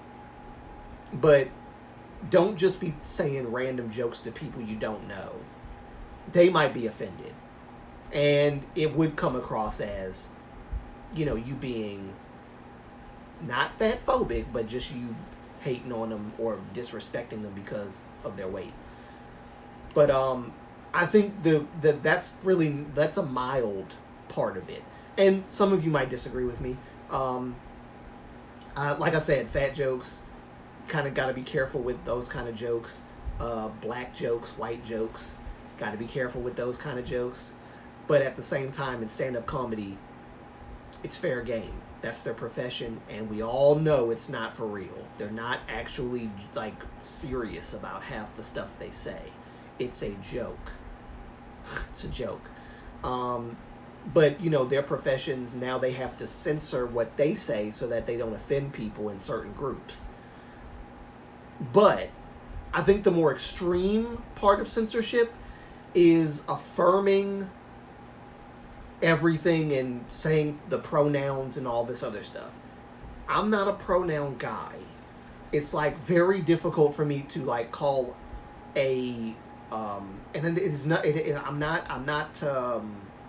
homophobic or anything like that. So it has nothing to do with that. Transphobic or homophobic. I'm none of that. It's just that I have a hard time calling you a he if you don't look like, especially if you don't look like a he, and you want me to call you a he, but you don't look like a he. It's hard. If I met you and you were a he, or you called yourself a he and you look like a he, then I guess I'm gonna call you a he, because that's what you look like. That's what you present as. But it's hard for me to call people, a she if you don't look like a she. Like Blair White, she looked like a she. She's a transsexual, but she looks like a she. She presents as a she. Very well too, I might add. So I call her her, and I didn't know that she was transsexual until I think maybe this year. And then I found out, oh, she used to be a boy, but then she transitioned. Had no idea. But she doesn't care about pronouns though. Blair White, so I appreciate her. She don't care about pronouns, and she's a trans person. She thinks pronouns is wacky. So do I. Zim Zer, the xeno pronouns, and all these weird different pronouns, and they get so angry and try to like get you fired or whatever for not calling them, the proper. She's awesome. Because you're a fellow Blair White fan. Blair White is just so. I love Blair White. I love Blair White. But it's like the trans women, like Miss Blossom. I don't know if you know who Miss Blossom is. She's the black trans activist for like the black trans community or something like that. She's toxic and weird. I do not like Miss. I do not. And listen, I'm calling her a she because that's what she identified. I mean, she's clearly a trans woman, but she's not a real woman. But she presents as a she as much as she has. So Miss Blossom is Miss Blossom. Okay? But I don't like when people try to like push their agenda on you and make you try to like what's the word? Participate in something you don't really like, you don't believe in or live. I don't live that lifestyle. And I have no idea what it's like to be trans anything or to feel like I'm a woman trapped in a man's body. No idea what that's like. Gender dysphoria, and I think there's another disorder as well. And they are disorders. Don't get me wrong. They are like mental disorders that people have, real mental disorders. So there's a seriousness there. The problem is that we become so sensitive in this country that we are not only like we're not only diagnosing them with these disorders because that's what they have, but we're affirming them and basically accepting the disorder instead of trying to get them help to help them manage the disorder. You got like a whole what do you call them? Demisexual. Some of these I don't even like know exactly fully what they are. There's demisexuals, there's transsexuals, the transgender. Transgender and transsexual are two different kinds of transes, by the way. But I think the whole point of what I'm trying to say is that we've become so sensitive that we're like affirming and calling everyone a Zimzer, they, them, and we are like just to be politically correct. And if we don't, we're labeled with like istophobe labels. And I think that the sensitivity level has gotten so bad. It really has gone overboard. The only reason why I'm bringing this up is because it's like in the world of Korea and Korean entertainment, it's the same way. Nowadays, if you have an opinion that's different from what a lot of Koreans view about K-pop idols and stuff, they will say, you don't know anything about Korean culture. You don't like clear manipulation that you're seeing. You're not sure entirely of how far it goes, but you can clearly see there's manipulation. But when you call it out and Koreans who defend this person see it, they say, you're crazy, you're spreading misinformation, you need to stop, you don't know Korean culture. And then there are some Westerners who also say the same thing. And it's like, so they're basically censoring your opinion and telling you not to say anything. And I think censorship has gone too far in that sense as well. So now I can't be honest about what I'm looking into because Koreans won't let me get a word in on it. And it's like, it's a double standard and it's hypocritical because look at BTS. Look at BTS and look at the Western artists who collab with BTS, who talk about BTS. Some of them have a good relationship with BTS and are not using them for clout, right? But there are others that are using them for clout. Don't give a crap about BTS or K-pop. They just use them for clout because BTS is popping, right? They're the it group. When Koreans call out Western artists for like grifting off of BTS and basically using them for clout and all that stuff and promotions, you ain't gonna see me telling Koreans, no, it's just a Western culture. You don't understand Western culture. No, because you have your opinion, and I'm not gonna sit here and try to police your opinion. So don't police my opinion when I say that Min Hee Jin is a manipulator, and that's what I believe, and that's my opinion based on what I've seen and observed and what I've looked into and researched about this whole situation with Hybe and Adore and all this stuff, and the press and the media and the girls. That's my opinion. Don't sit here and try to police my opinion and talk about, oh, that's Korean culture, you don't understand, because you have a bias towards Min Hee Jin and all that other stuff. Even if it was an artist in the West I have a bias towards, I'm not going to sit here and tell a Korean netizen, no, they're not using the guys. They're not, no, you just don't understand Western culture. Now I'm defending bad behavior and calling it Western culture. Or I'm defending using idols for clout and calling it Western culture. Just to shut people up. And like I said, it's like using the black card. And it's me basically gaslighting you as well, telling you that what you're seeing is actually not what you're seeing. No, it's not manipulation. No, what you're seeing is not really manipulation. It's Korean culture and you just don't understand it. That kind of thing, I don't like it. I don't like that. You're censoring my opinion. And we should all be able to have our opinions and speak our opinions, irregardless of cultural difference. Manipulation in the West is the same as manipulation in Korea, irregardless of the cultural differences between the two countries. The media being slimy and terrible in Korea is just as bad, and it's the same thing as the media being slimy and terrible in the West, irregardless of cultural differences. Cultural differences doesn't factor into any of this stuff. So I don't like when Koreans use that against foreigners. I don't like when Westerners use that against fellow Westerners, use that against people like me. Just because we have a difference of opinion. Then they tell me I'm insensitive. Is a manipulator. Ninguk, you don't hold back. Ninguk, listen, hold back. Hold back just a little bit, okay? Hold back just a little bit. I'm messing with you, but hold back. Don't go so hard. No, I'm messing.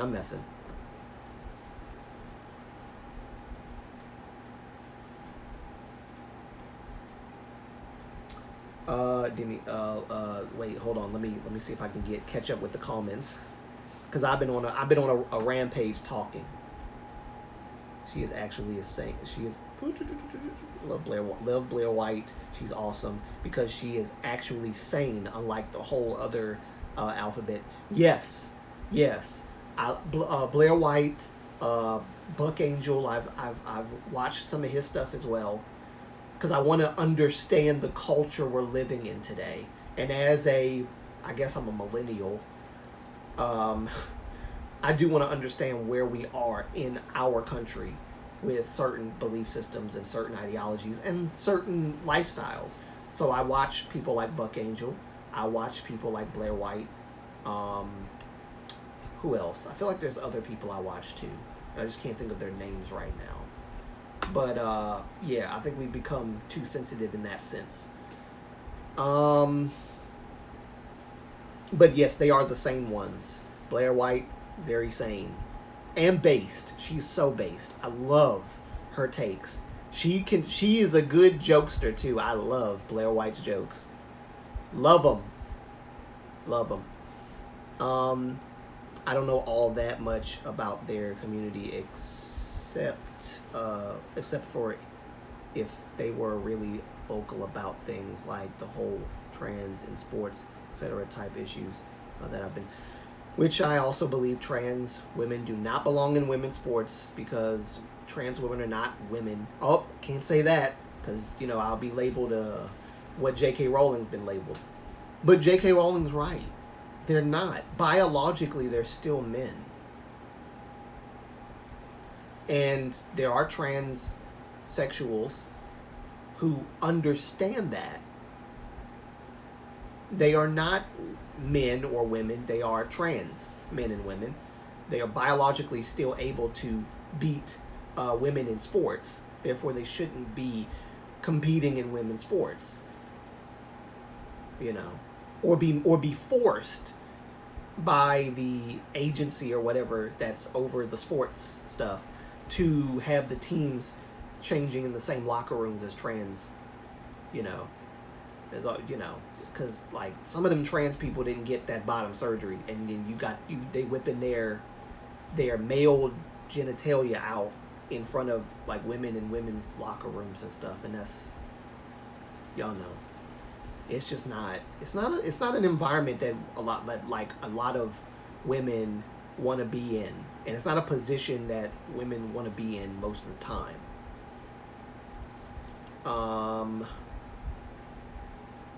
Let's see. I don't know all the big US YouTubers, but I know that the beauty YouTuber Nikki Tutorial. Wait, what? I am so sorry. Tutorials. I'm thinking it's a name. Like her name is Tutorial. It's Tutorials. Nikki Tutorials.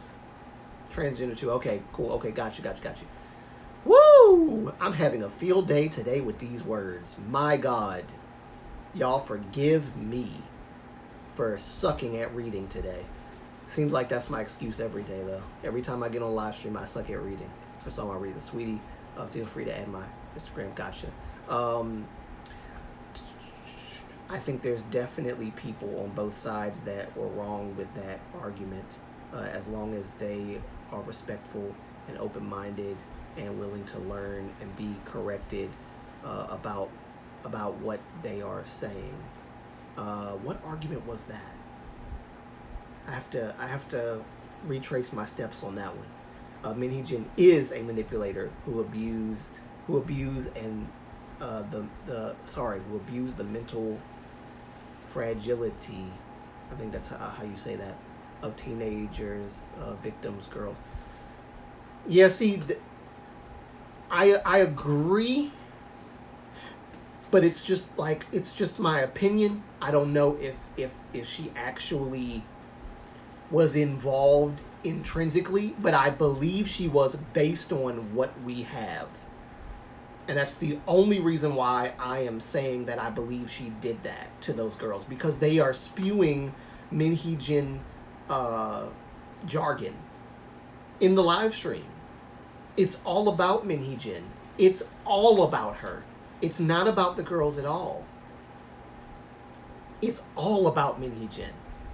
The whole and like this first statement that they made, or one of the first statements they made, was basically saying, we were worried and concerned that people might accuse us of doing this live stream and conducting the live stream at the behest of Minhee.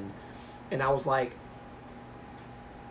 yeah. But then as they go on with the live stream, they just keep talking about Minhee. Now I see why you said that, because everything you're saying is about Minhee. You're not even talking about your career, as long as Minhee is tied to it. That's the only reason why they talk about their career, because in their minds, she gave them their career, when it was actually Hybe and Source Music before them. They were guaranteed to be in the New Jeans group. Source Music gave them to Adore, and by extension gave them to Minhee, entrusted Minhee with the girls. And I feel like they formed a very, how do I say this? It's not just a toxic relationship that I feel is going on, but it's very parasitic. Like, she is leeching not financially off of the girls, but leeching from the girls in a way that's like worse. It's like, how do I even explain this? Y'all know what I'm trying to say? She's leeching and like just kind of like every word that she says, I feel like they have been just soaking it in as knowledge, as a realization. They're coming to the realization that they are nothing without Min Hee-jin. Coming to the realization because she's probably fed this to them. All of this stuff. The girls are nothing without me. They need me. And they believe it because they were told it. That's what I believe. That they were told this. And over time, eventually, if a person calls you stupid long enough, you start to believe it. My first grade teacher called me stupid, retarded, mentally disturbed when I was a child. And I believed it. And my grade showed it, which I thought also proved that I was everything she said. When you tell children these things, and I'm not saying that they're that young. I was like maybe 5 or 6 in first grade, maybe 5. But they are like 14 to 18 or something like that. But still, going through the puberty phase, that's the most important part of a child's life and development, is that puberty phase. And though they're physically maturing, everything else has to catch up. The cognitive stuff, and I've talked about this before. But all of these things play a huge role in them becoming. And right now, what's stunting their becoming is Min Hee-jin. Because she's made it to where they are totally dependent upon her for everything. She is everything to them. To the point where they made a live stream, or made a YouTube channel for the purpose of making a live stream, just to advocate for her to have her position back as CEO. Like, it doesn't get any more obvious than that. And again, this is my opinion based on what I have researched and stuff about Min Hee-jin's behavior, the manipulation, the amount of effort she put into trying to influence people, influence things, influence media, press, and all that stuff. All of this stuff she's been trying to do to gain control, because she's a control freak. She wants to be in control of everything, every aspect. So, I mean, to the point where she met with a shaman about the rice cakes, remember? You know, whoever eats this rice cake shall forever be controlled, you know, or something like that. I don't know. And that's she's crazy. She's crazy. And she's going to drive these girls crazy.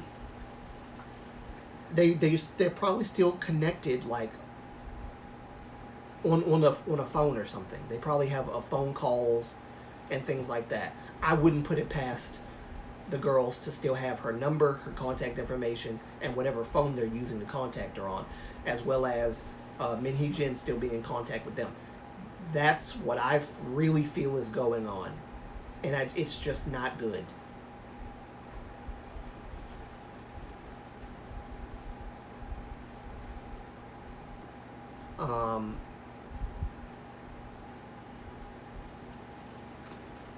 The rice cakes were crazy. The rice cakes were crazy.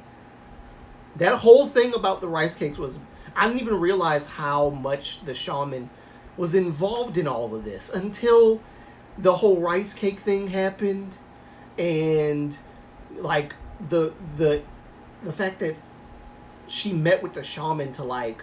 or called the shaman or something, and the shaman told her, you need to, like, hire someone who can embody your deceased sister's spirit so that you can have her with you, helping you with your plan. You know, that kind of thing. She's crazy. Min Hee-jin's crazy. Min Hee-jin's crazy. And that kind of person, and that's my point. That's my point, is that Min Hee-jin, for the person that she is does not need to be around these girls. She needs to be gone. Gone.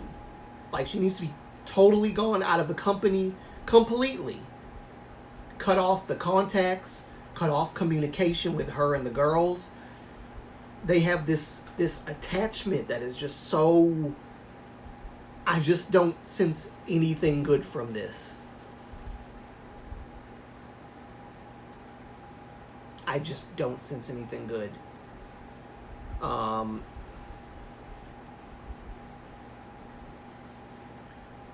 previous comment was foreigners commenting about Korean stuff and Koreans commenting on Western stuff, etc. Oh yes, got you. Yeah.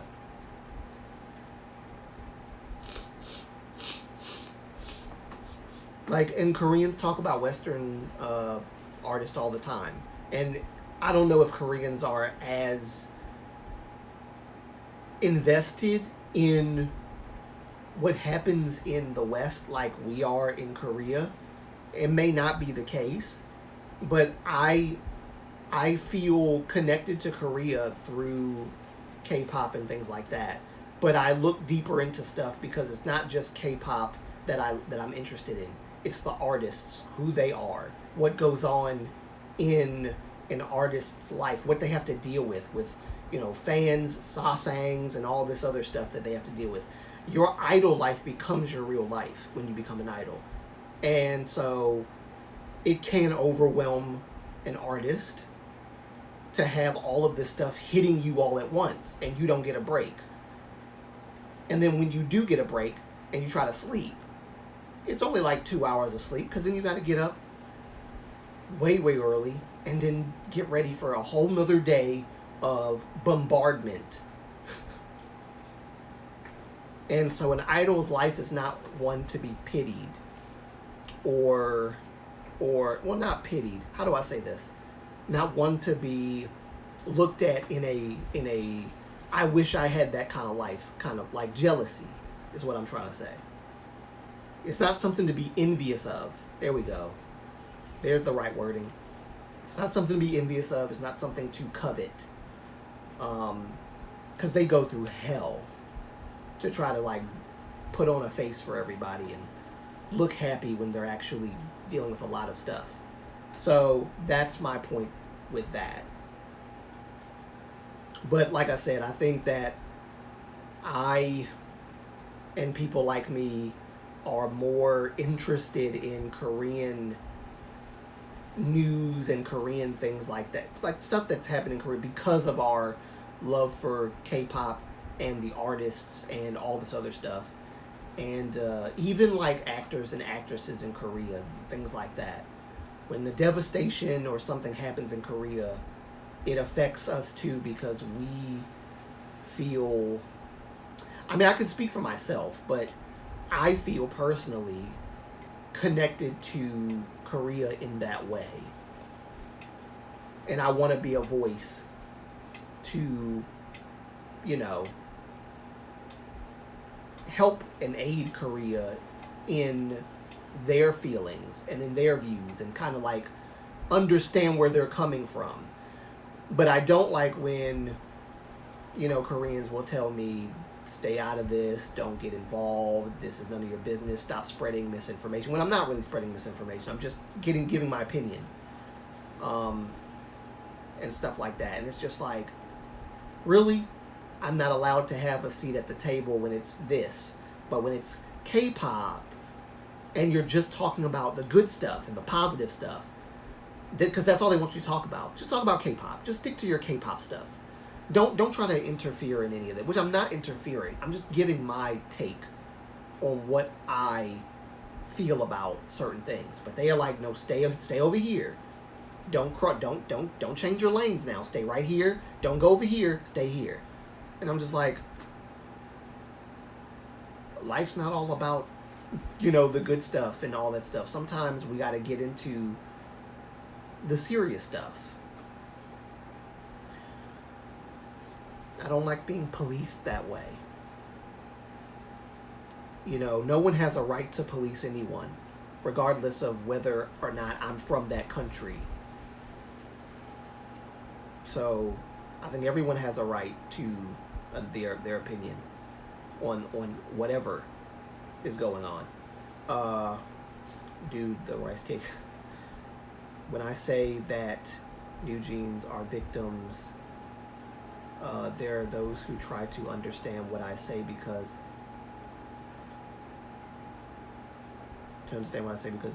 they aren't familiar with mental manipulation.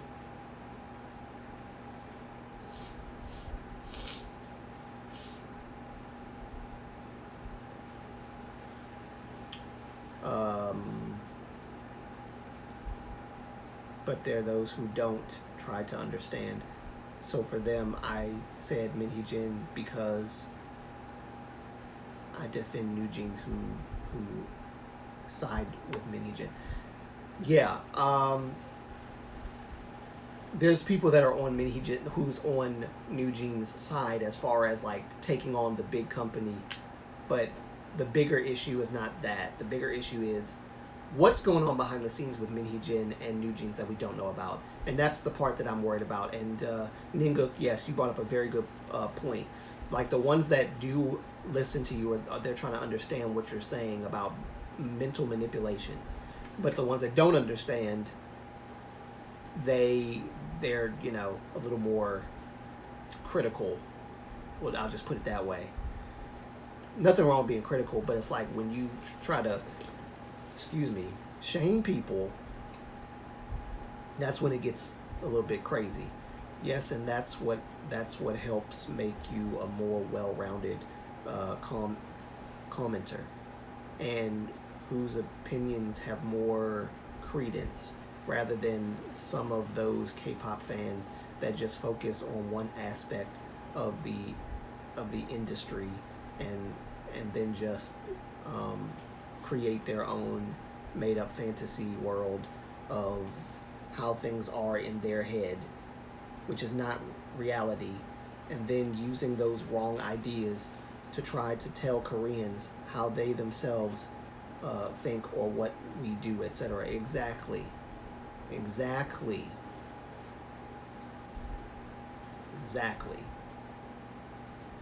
And I've never been one of those people that just wants to stick to the happy stuff.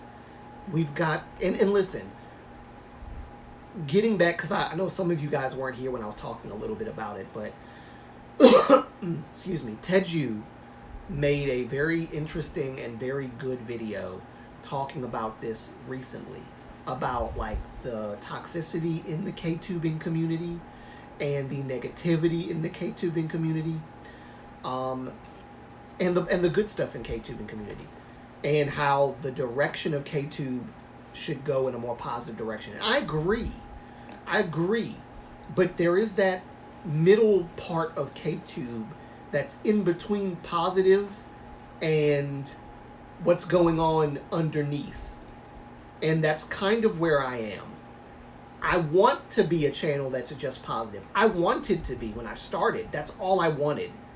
Keep my mouth off of things like what's going on as far as the cultural appropriation claims that Westerners put on idols, the N-word claims that Westerners put on idols. Stay away from that.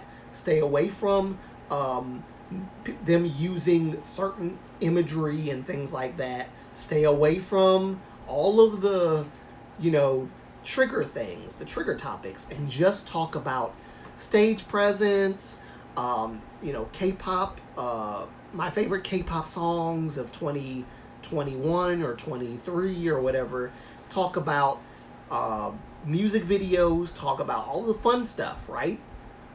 But just stay away from this stuff. Stay here and just don't come here, right?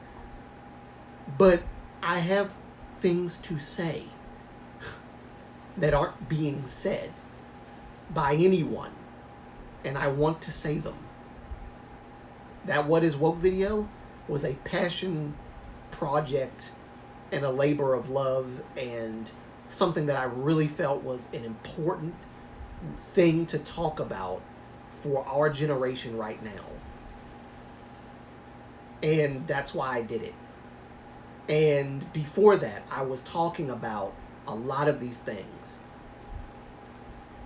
What a year? I think I've been doing like K2 like conversational pieces for about 2 years or so, or a year and a half. I'll say a year and a half. I'll be a little more generous. Year and a half. For the first year and a half of my YouTubing ventures, or about 2 years or so, I was doing reaction videos. But every now and then I would slip in some K-tubing, slip in some K-news or whatever. But I just have more to say. I just can't restrict myself. I can't control. Well, I can control it, but I don't want to. I want to be able to say what I want to say and be heard. And even if you disagree, you can tell me you disagree. Just do it respectfully, right? Don't insult my character. Call me a colorist or call me some kind of ist or phobe that I'm not. And people don't know how to not do that. And I knew that I was going to open myself up to that if I continued in doing this.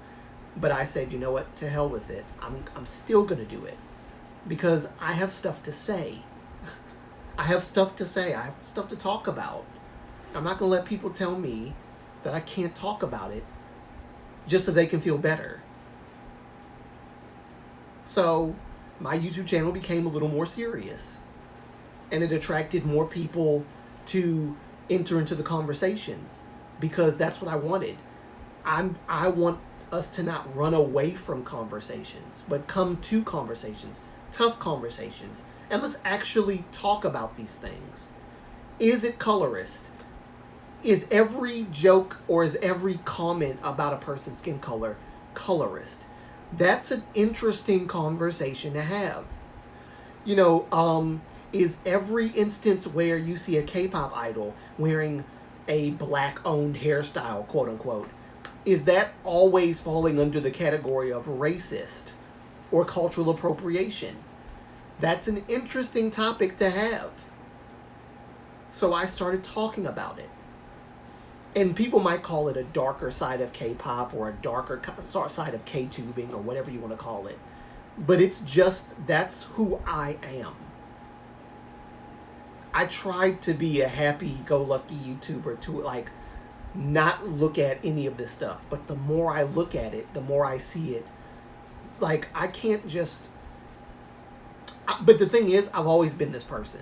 Before I even started YouTube, I was always this person. I started becoming a person that is like, why are we running away from these topics? No one calls out the black K-pop community for being inappropriate and projecting their personal experiences onto Koreans and calling the Koreans colorist for having a personal preference, saying, oh, you know, I like brighter skinned girls. Oh, you're a colorist. Well, I wonder how you feel about black skinned girls. I wonder how you feel because you always talking about bright and white skin. And they get offended. And I'm like, no. So I said, I'm going to make a video talking about it. So I did. Because it's wrong. You can't do this to people. You can't do this to people. Period. And I call it out. And I've gotten a lot of heat for it. But it is what it is. That's who I am. So that's what my channel became.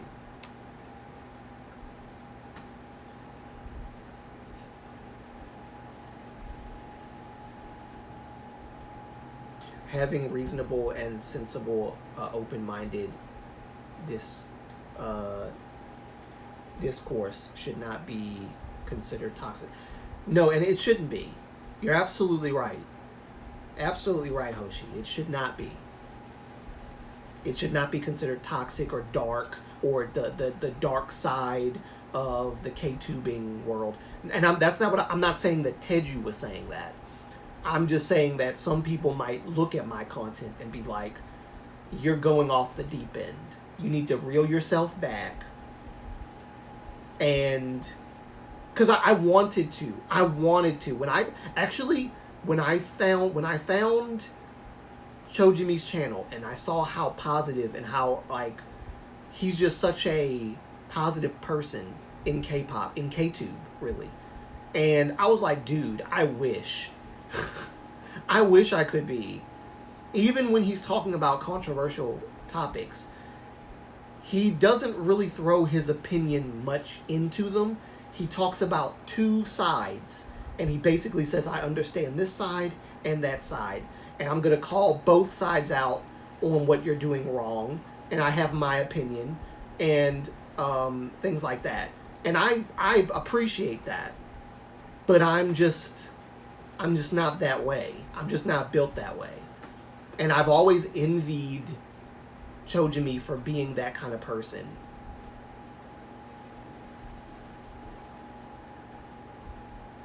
I really envy him for being that kind of person. I wish I could be, but I'm just not that person.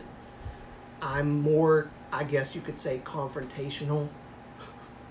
Because I really want to put it in your face. Look at what we're doing. Look at what we're doing to Korea. Why do you think this is okay? Why do you think this is helpful? How do you think this is helping them? They're already dealing with so many things in their country that shouldn't even be a thing. And we're just adding on to it because we keep throwing our 2 cents and calling them colorists when some of them are just, explaining that they have personal preference. And then we say that their personal preference is based on colorism. You wouldn't say nothing about a dark-skinned woman. You wouldn't say nothing about a dark-skinned dude because you're colorist. It's a homogenous society. By the way, Korea is not as homogenous as it used to be. There's foreigners that live in Korea. I don't know if people realize this, but there are foreigners that live in South Korea now. It's not that homogenous. There are actual like Korean and black couples, Korean and white couples, Korean and whatever else ethnicity couples that are married, integrated into Korea now. It's not all just homogenous society where it's just Koreans. That's not how it is anymore.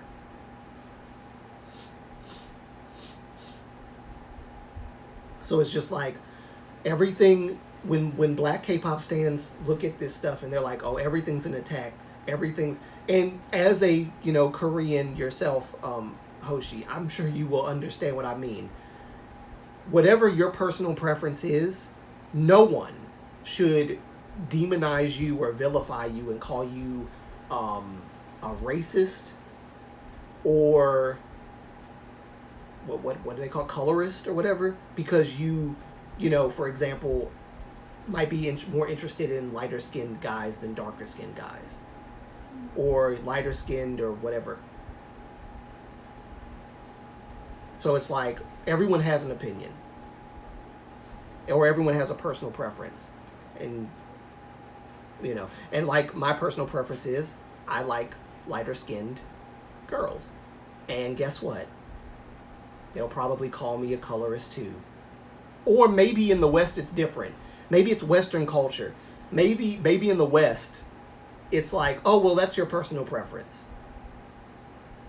But in Korea, apparently it's something totally different because they keep associating the history of colorism with what Koreans think about bright skin, which I get. There is an aspect of colorism in that. In the K-pop industry, when they brighten up the skin. Even, here's the thing, because people don't talk about this part, about colorism in Korea.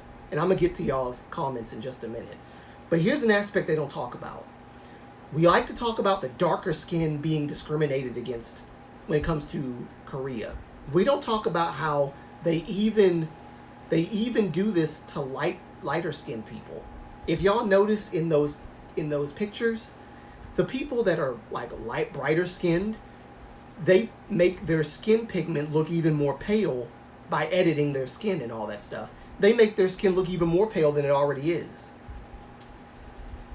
They're pushing a colorism that is so steeped in the colorism, Confucianism stuff. Because people are like, oh, Confucian doesn't really have much to do with colorism in Korea. Actually, yeah, it does. It kind of does. If you look at Confucianism, which is what Korea was basically founded upon, Confucian beliefs, one of the core principal ideologies of South Korea is Confucianism. And it's steeped in Confucianism. And it's even in an industry level, in fashion, modeling industries, in the beauty industry, the K-pop industry, all that stuff. Which is they kind of carry on the legacy of colorism. Whether they realize it or not, it's so ingrained. But if a person has a personal preference, and they say that my favorite kind of, girls that I like are like the brighter skinned girls, they're saying that their personal preference is brighter skinned. They're not saying that they wouldn't be interested in darker skinned girls. They're just saying that their personal preference is lighter skinned. But it's like black K-pop stans, some of them, it's like they hear something totally different because they're so in their own world, where the whole world revolves around them as a darker skinned person. And it's just toxic to do this to Koreans. And I wish that people would stop doing it to Koreans. Stop relegating them to colorist people. Not all of them are colorist. I'm sure that there are colorist Koreans, but not every single Korean in South Korea is colorist. And I just hate that. It's a generalization that is steeped in a racism belief system that the West has. And it is wrong. Just because I like brighter skinned girls doesn't mean that I'm colorist against darker skinned girls, and I wouldn't get with a darker skinned girl or something. It just, you know what I mean? It's just, anyway, I'm rambling on. Oh my God, yes, I didn't see your vid on that subject, but I feel like I live through it all the time. It's somehow okay to say all these bad things about paler people now, but if it was reversed back about darker skinned or tan people, they would be full on canceled. Yes, exactly. So now it's okay to talk. Wait, let me read. Actually, let me finish reading this one. So now it's okay to talk trash about my skin tone because I'm super pale. Yeah, exactly. It's so infuriating when I see that way of thinking and talking, and it's so prevalent everywhere.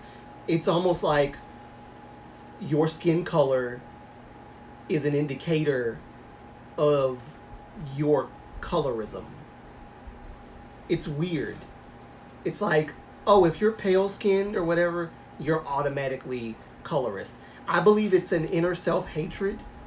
I'm not even kidding. And Ninguk, I see your comment. I'm gonna read it. I didn't mean to skip over it, but I'm gonna read it.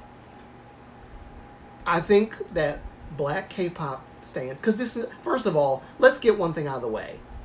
This is a colorism issue, not a racism issue. Colorism is discrimination and prejudice against people of the same ethnic group. Racism is discrimination and prejudice against people of a different ethnic group based on the color of their skin. And so that's number one. Number two, I think that black people are so insecure, and not all black people, but the ones that spout this kind of nonsense.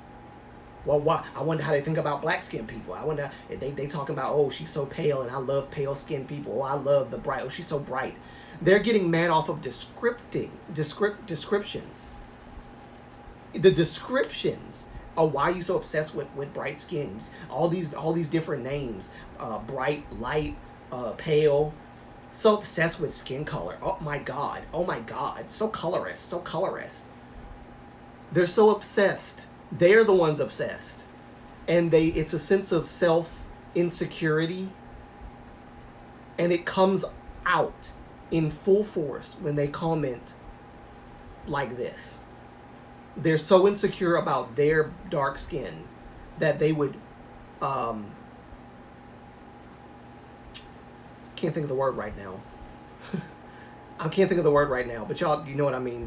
They would place their colorist feelings on, or should I say their insecurity about their skin color, they would place it, impose it on those people, on Koreans. And it is just so evil. It's a form of self-hatred. Love yourself. Like, I know you can't completely love yourself, but try to see the beauty in who you are.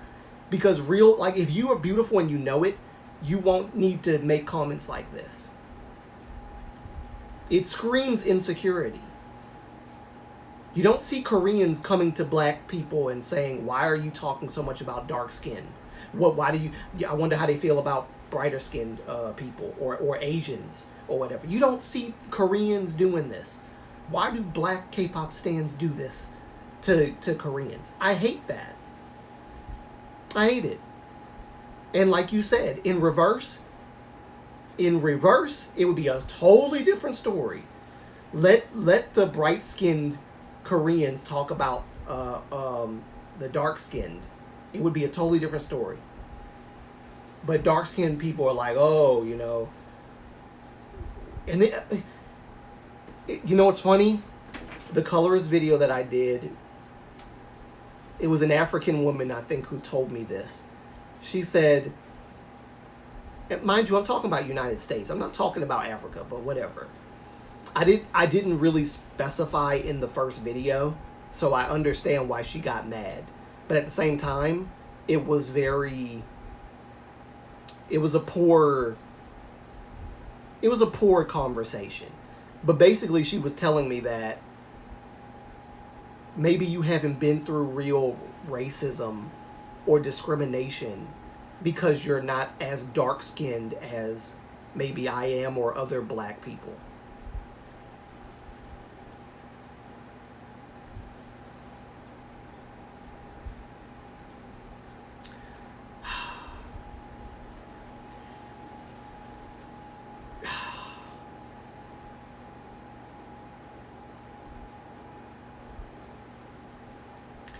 I wish that I had told her. I think I might have, but I wish that she... Oh, it just... You know, I don't even know what to say about that. I was just so surprised to hear that. So surprised to hear that. Lighter-skinned black people are also made fun of.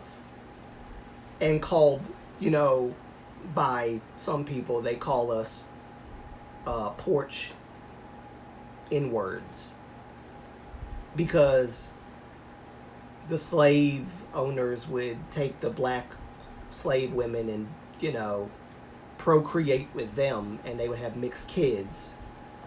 And those kids became the porch N-words, you know, the porch. You know, we were made fun, like, and I'm not mixed, but like I'm a lighter skinned black guy than some other, you know, black people are. But I'm not even the lightest skinned sibling of my family. My younger brother, there's four of us. I'm the second oldest of four. The very youngest is the lightest one. And when we were working at our job in a restaurant, one of the people who was sitting at the table that was eating had called my brother, a white woman, called my brother a porch N-word, or porch monkey, sorry, not N-word, porch monkey. Called my brother a porch monkey. Now, of course, they didn't call me that because they probably would have called me that. But I wasn't the one that was giving the food to the table. He was. So that woman decided to get mad because I think he kind of confused the food when he was serving the food. Because we weren't servers. We were hosts. We hosted. So when we ran food, we needed to be told what the food was, called, and all that stuff, but they didn't tell us. So my brother was giving people food. He didn't know what it was called and who ordered it. But it was like those people expected you to know the food that they ordered, even though they ordered the food. We're not, again, we weren't the ones that gave them or that took their orders. So we would just help out the host. I mean, we would help out the servers by running their food if they were behind. Well, my brother Dorian ran the food for this table, and that white woman got so mad and called him a porch monkey. And I think because of that, the one of the managers decided to kick them all out. Kick them all out. Said, we will give you your money back.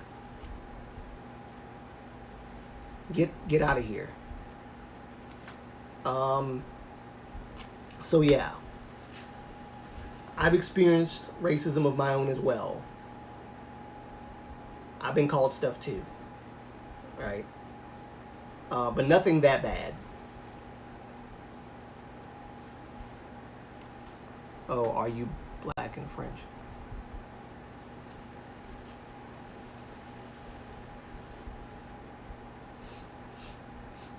But yeah, nothing that bad. That was pretty bad.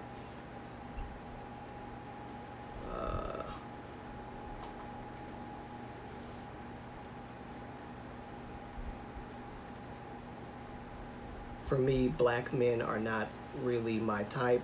Nothing to do with the with the color, but just not my type. Also, black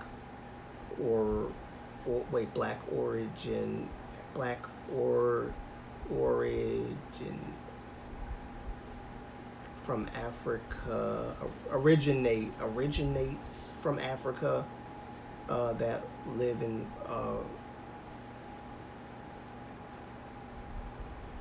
okay, got you.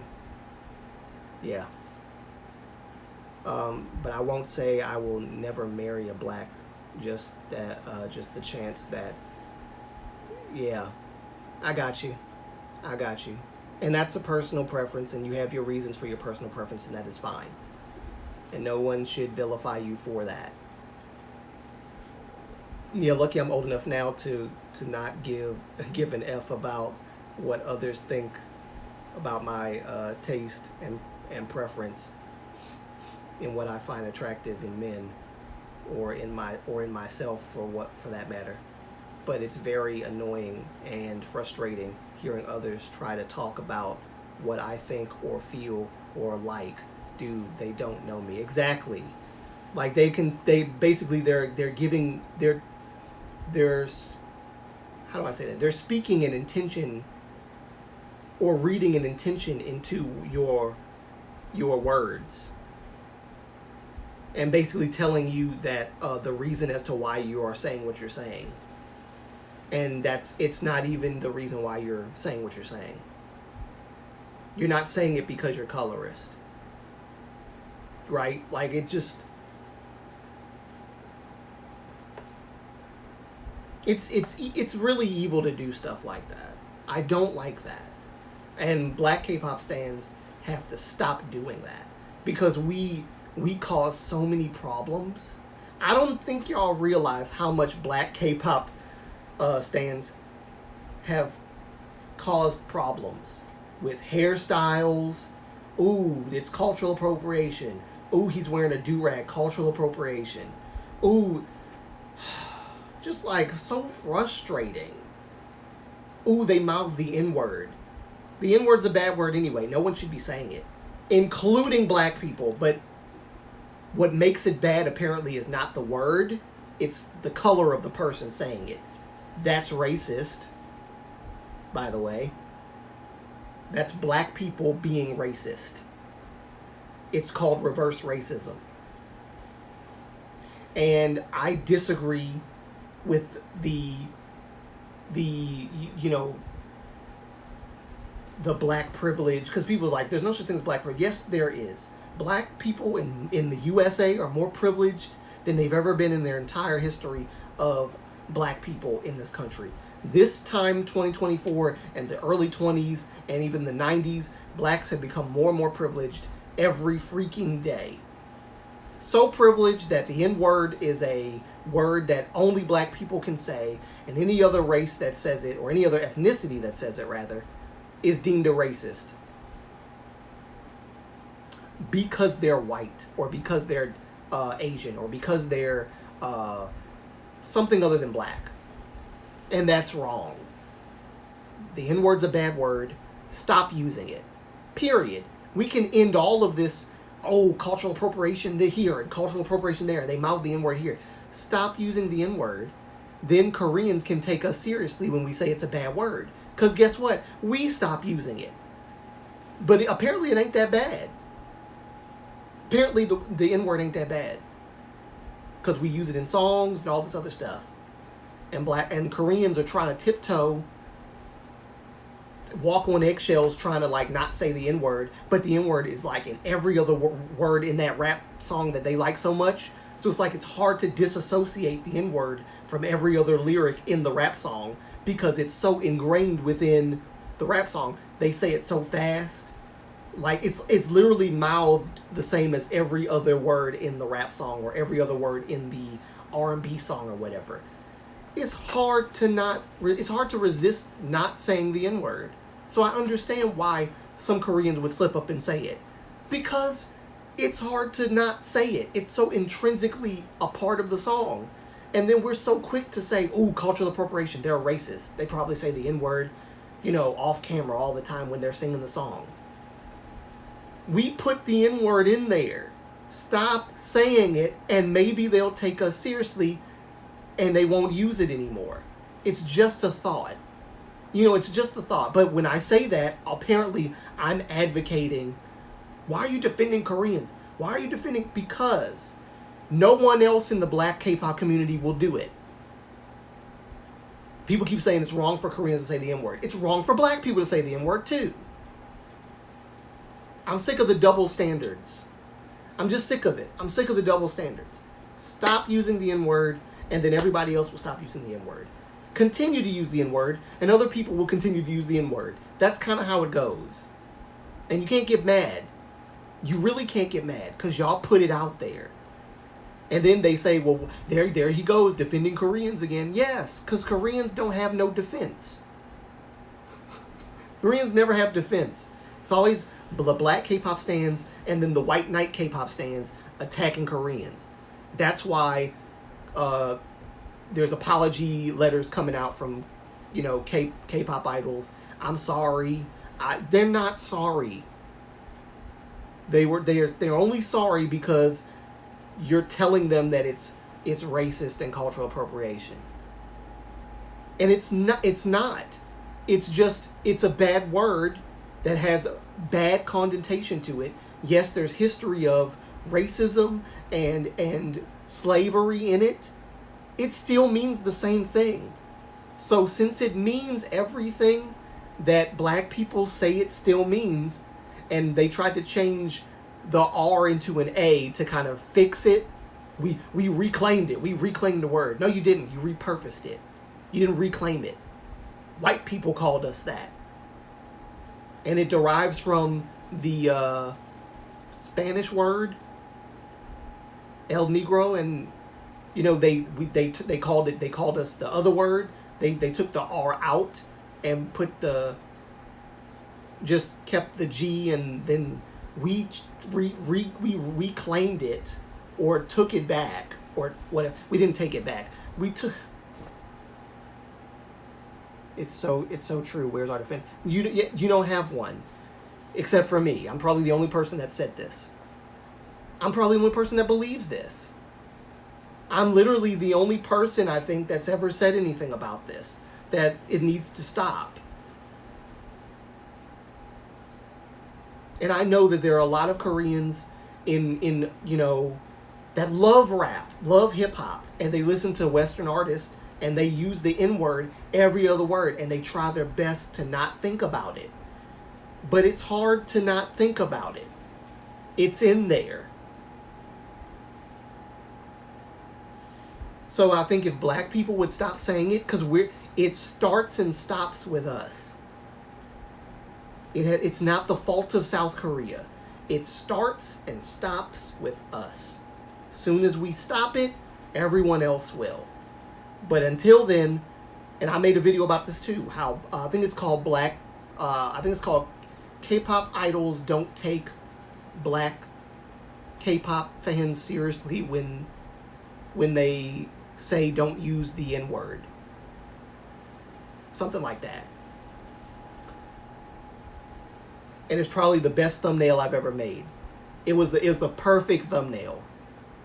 It's Won, I think it was Hyungwon from Monsta X sipping on the whatever he was sipping on, and giving the side eye to like a black guy going. Perfect thumbnail. It's my best, my absolute favorite. It's simple, but it's perfect. Conveys the message better than anything else. But yes, I think that if we stop doing certain things, then everybody else will stop doing it too. We put it out there. And then the stereotypes, they're like, oh, they're stereotyping black people. Well, we kind of put out that stereotype of ourselves. We don't like to be put in a stereotype, but we've created stereotypes with the movies that we've created about black people and what black people are. It's always gang. It's always, there's not a lot of intelligent black people. We recently started putting out intelligent black people movies, like the first, I don't know if it's the first black lawyer, or there's been like a few like black lawyer ones, and there's been like a few, like Remember the Titans was beautiful because I love that movie. Remember the Titan, Coach Boone, loved it. Denzel Washington, loved it. And it was racism in that movie too. And because it was during, I think, Martin Luther King's time, or after Martin Luther King had passed away, was assassinated and stuff. But it's a beautiful movie, and it talks about how blacks and whites can come together and form an amazing football team called the Titans. And a black coach and a white coach coming together and realizing they're not so different. They're not so different. And it's just beautiful. Respect. Respect on both sides. That's what I want. But there ain't gonna be no respect on both sides when we're constantly using the N-word in, rap songs and all this stuff. Koreans are mouthing the N-word, or maybe not saying the N-word, but it looked like they mouthed it, or whatever the case. And they're getting in trouble for it. But we put it out there. It's just, it makes no sense. Then we want to critique people on how they rap. Why was he acting like a black person in the ghetto? That's the way we put rap out there. They imitate what they're inspired by. That's why they rap like that. And not every black K-pop stan does this, but there are those that do, and it's just crazy. This is the nature of my channel, ladies and gentlemen. This is what I've become. This is who I am. I can't help it. It inspires me to keep talking about this. So I keep talking about it. It inspires me to fight back against what has been deemed as the rule of thought in a society. And that's why I do it. And that's who I am. I can't help it. I just can't help it. I've tried to stop. When I tell y'all I've tried to stop, I've tried. I can't. It's too important. It's too important. And it's common sense. If we stop, they'll stop. We can't blame Koreans for a word that we have repurposed and all this other stuff. Apparently, even the repurposing didn't do anything. It's supposed to be like a term of endearment now against black people. Hey, that's my N-word, That's my N-word. But, term of endearment goes out the window when another race, or should I say another ethnicity. I'm trying to wean myself out of saying race, because there's only one race. There's only one race, the human race. In that race are different ethnic groups. I'm trying to say ethnicities now, because there's no Korean race and black race and white race. No, that whole thing comes from a very weird place in history, and I'm trying not to go that far, but Hitler was trying to create the Aryan race, blonde hair, blue eyed, and all that stuff. There is no such race except the human race. Different ethnicities, and different cultures, but one race. So that's how I view it, and that's how I'm going to talk about it from now on. No more the black race, white race, Asian race, Hispanic race, Portuguese race, Spanish, all that. No, it's just the human race. So I'm just talking. I'm just rambling, y'all. I'm just going off. Just preaching.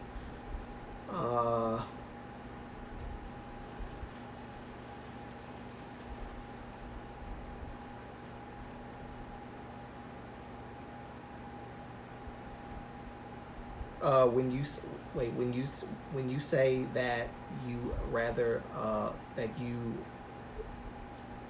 like light-skinned girls or prefer light-skinned girls, do you include black light-skinned girls? I don't care what ethnicity you are. I don't care if you're black. I don't care if you're white. I don't care if you're Asian. I don't care if you're I don't care about any of that. So yes, black girls are included. Like I said, it's that I'm into lighter skinned black girls. That doesn't mean that I would never date or marry a darker skinned girl. But yes, they are included. Black people, white people, all these different people. It doesn't matter. It doesn't matter. Yeah, the race part doesn't matter. I think limiting yourself to race is and nothing wrong with that. It's just for me, limiting yourself to race, you might be missing out on that person that you would never have even thought you and they would have a chance together. But there's so many things that you could be missing in a relationship if you just stick to one ethnicity. I said race, didn't I? One ethnicity. There we go. But there's nothing wrong. That said, there's nothing wrong, and I'm not vilifying people for, sticking to their own ethnic group. Have nothing wrong with that. There's nothing wrong with that. I think the reason behind it might be the problem, but there's nothing really wrong. And I'm saying this because I had a teacher in high school. I can't remember her name, but it's okay because I don't know. I couldn't remember her name, but she basically said that she would never, and I think I told y'all this story before, but for those who have not heard it, she said that she would never let her daughter date or bring home a black guy. Now, mind you, at the time I lived in Alabama. Alabama was a Confederate state back in the days. So y'all do with that what you will. But she basically said she would never let her daughter bring home a black guy. And I actually questioned her on it and said, well, why would you not let her bring a black guy home? What's wrong with black people? And she said, oh, nothing. I don't know. I just wouldn't, I don't think I would, I don't know why I wouldn't like it, but I just wouldn't like it. And I was like, you don't know why you wouldn't like your daughter bringing home a black guy. You just don't want her to bring one home. You don't want her to marry one. I said, well, what if she falls in love with this guy? Well, I can't tell my daughter what to do, but I just wouldn't want my daughter to fall in love with a black guy. It just doesn't make sense. And I'm just like, you're saying this in a room, the majority of which are full of black people. Classroom. Most of your students are black people. Why would you say this? Why would you say this? So it's just like, oh my God. So the reasoning behind why she wouldn't want her daughter to date a black person was just terrible. Right? But if you prefer, you know, a different ethnic group over your own, or if you prefer to just date within your own ethnic group, there's nothing wrong with that. Just as long as the reason behind it is, you know, not so much about their ethnicity.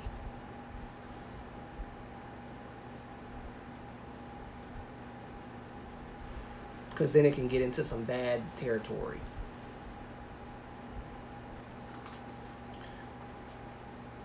Ooh, that was a long explanation. Let's see. Yes, and those are the type of American sort of people always using comments like light skin stare or light skin privilege about their own people, and then try to use that type of mentality for Koreans when it is just not applicable or the same thing at all. Yeah.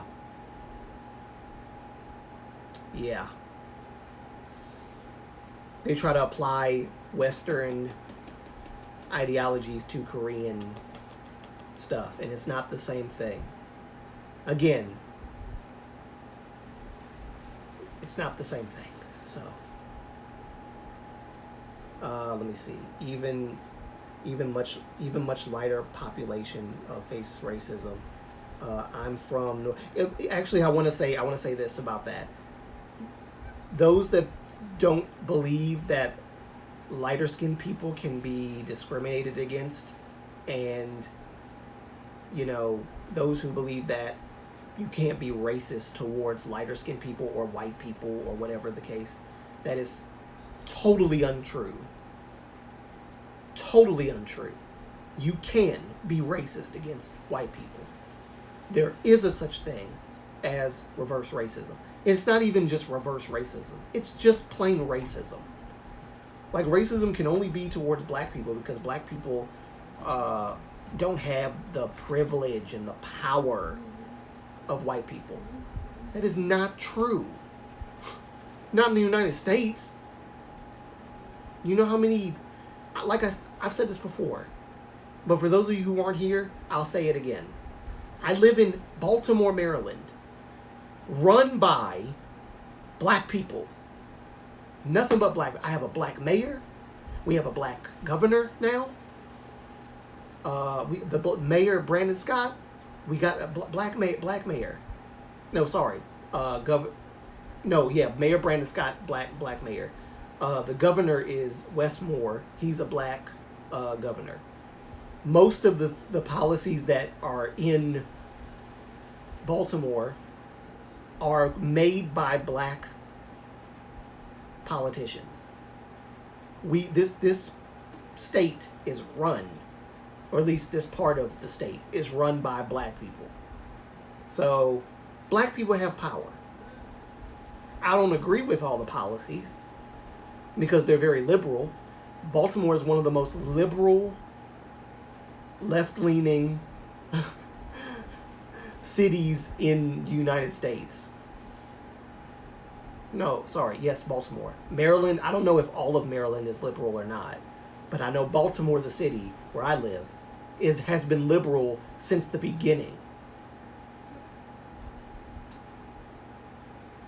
And I've been brushing up on my history in America and where racism came from. And I think this is why I'm not trying to get political, I'm just saying, I'm just going to say this and I'm going to move on back to the topic. But this is why I'm not a person that believes in the democratic stuff. or the Democratic Party. I'm not a Democrat Party. I'm not really for Republican or Democrat, but Republicans seem to have more. I align with Republicans more, just like I align with conservatives more on a lot of issues in America. The reason why I don't like the Democratic Party is because the history of the Democratic Party is actually quite interesting. If you look at the history of our country and where slavery came from, you know the people that institutionalized slavery were Democrats, liberals.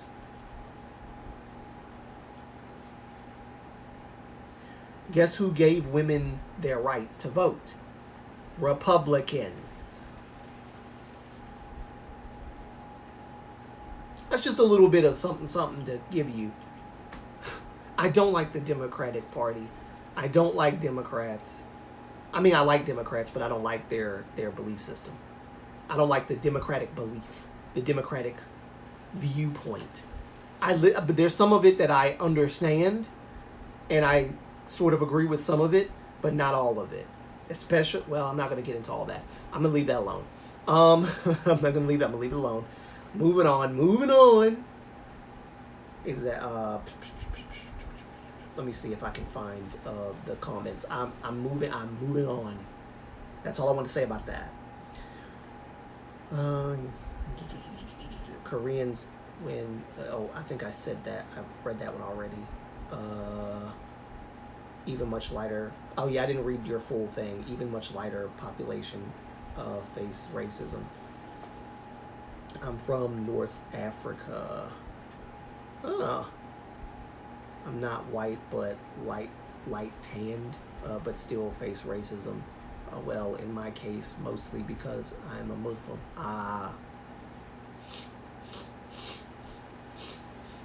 I'm North African and Algerian. A woman. Gotcha.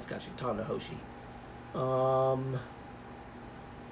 And it's not like they are just saying it to me individually, but then trying to tell me how all Koreans are and feel and think or act like about something. Yes, really, no, that they like to paint all Koreans with this broad brush of colorist because the society is colorist. And so they spout colorism even when they don't know it. As if y'all are just so ignorant of your own, like, feelings independent of colorist stuff. It's I hate it. Why don't you advocate for the black K-pop stands? Why don't you advocate for us? Why don't you tell us? Why don't you tell Koreans to stop wearing dreads and stop wearing? Because black hairstyles are not black owned. We don't own dreads. We don't own cornrows. When Kai wore those cornrows for the wolf concept in EXO, it was dope. It was dope. I loved it. It reminded me of, and I know he never wore cornrows, but he reminded me of Rufio. Rufio, who was played by a young Dante Bosco in the Hook movie. He reminded me of him. I loved it. He didn't wear dreads or anything, or cornrows, but I love Kai's cornrows in that whole concept. I love when Asians rock hairstyles that you wouldn't normally see in Asians. Their hair's not made like that. Why do they do it? If they're just damaging their hair, why do you care that their hair is damaged? You don't care that their hair is damaged.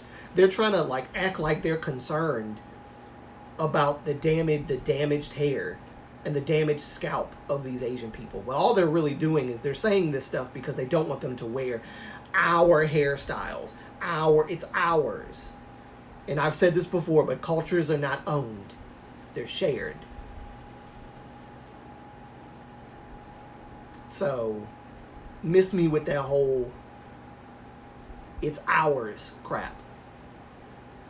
And like I said, there was a black girl on one of my videos talking about the hairstyle stuff, who basically who thought they were going to school me.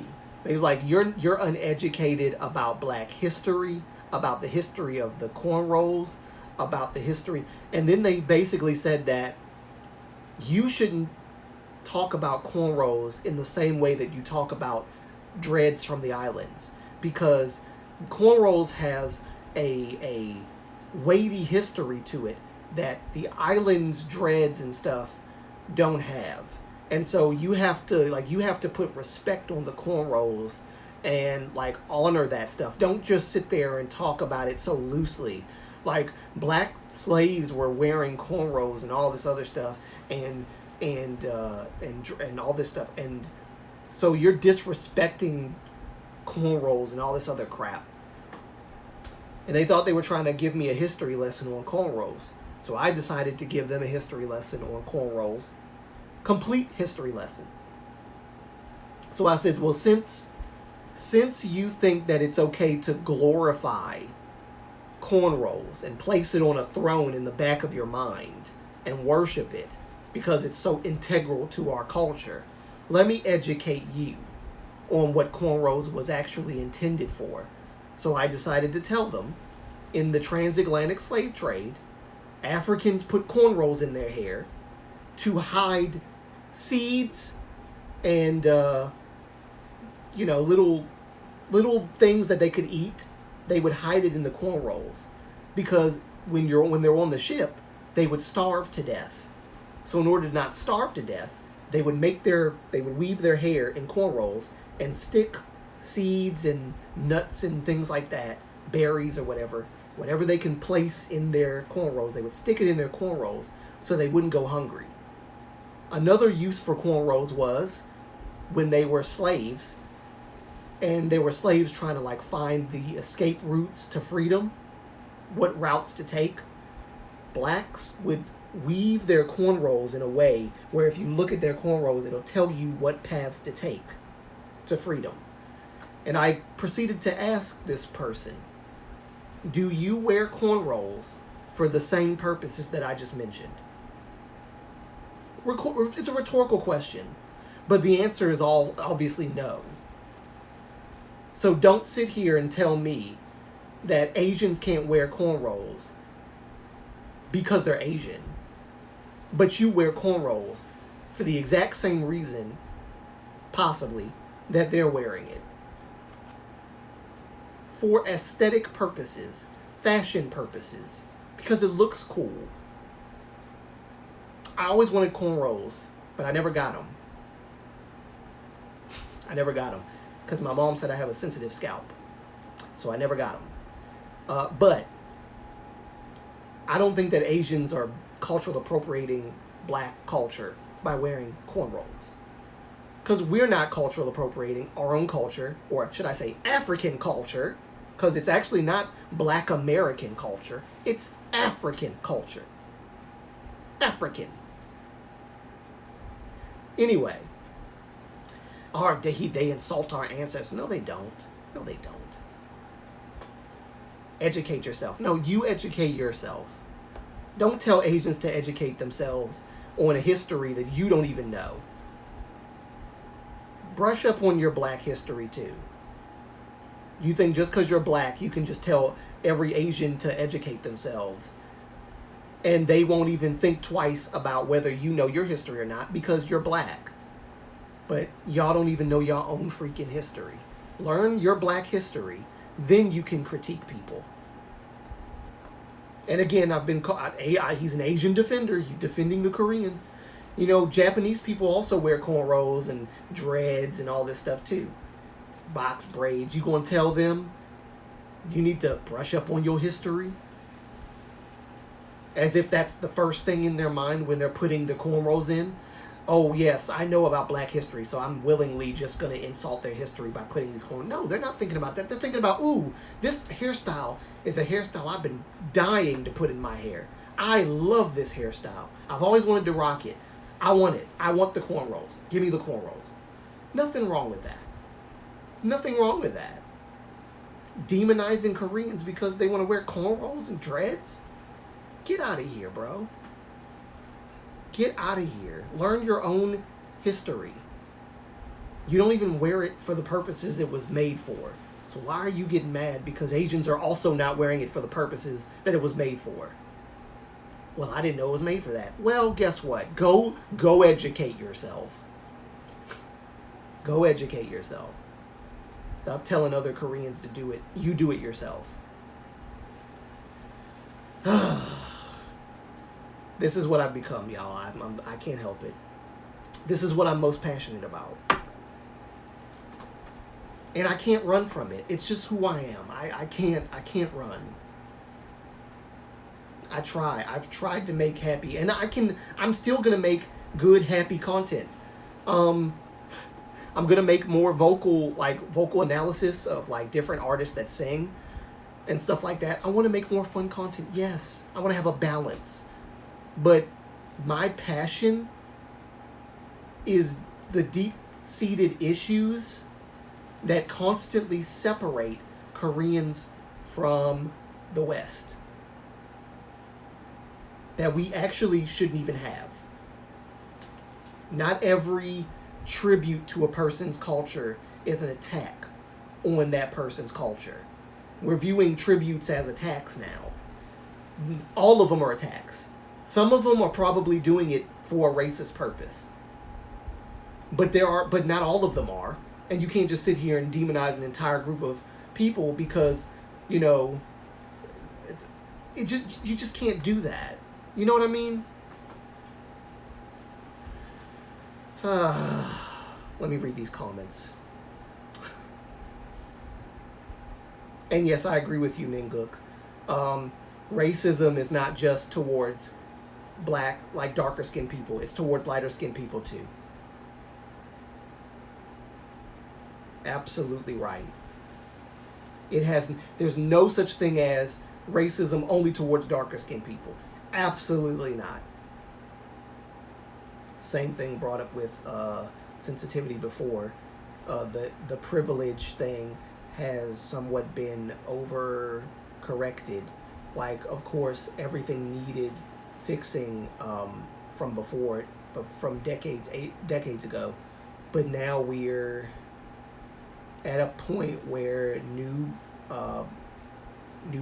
news broadcasters won't disclose the race of a suspect we're supposed to be looking for fear of getting canceled somehow. That what? It's so wait, so it's true that they do that. It's just stupid. Like, why wouldn't you just disclose that information? Another thing that the media is doing a lot is they like to push a lot of police brutality, and they don't talk enough about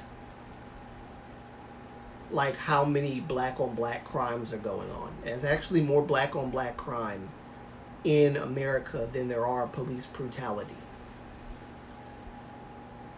If you can believe it. There's way more black on black crime. There's gang initiation shootings.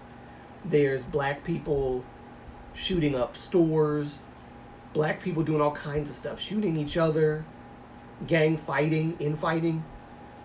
There's so many of that. And in Baltimore, where I live, there's a lot of that going on. The news is always about somebody got shot, 2 people got shot, black people. They don't like to talk about the black on black crimes that much. They like to talk about the police stuff a lot because they want you to believe that it's more police, stuff going on with white cops shooting black people than anything else. They want you to focus on that to trigger a response from black people, And it does. It does exactly that. It triggers a response from black people, and that's why America's in the terrible state it's in now, because there's a lot of information that's not being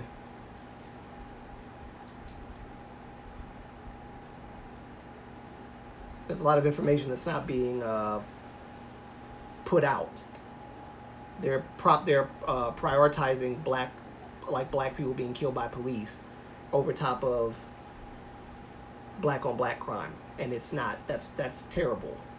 Be honest. Be honest.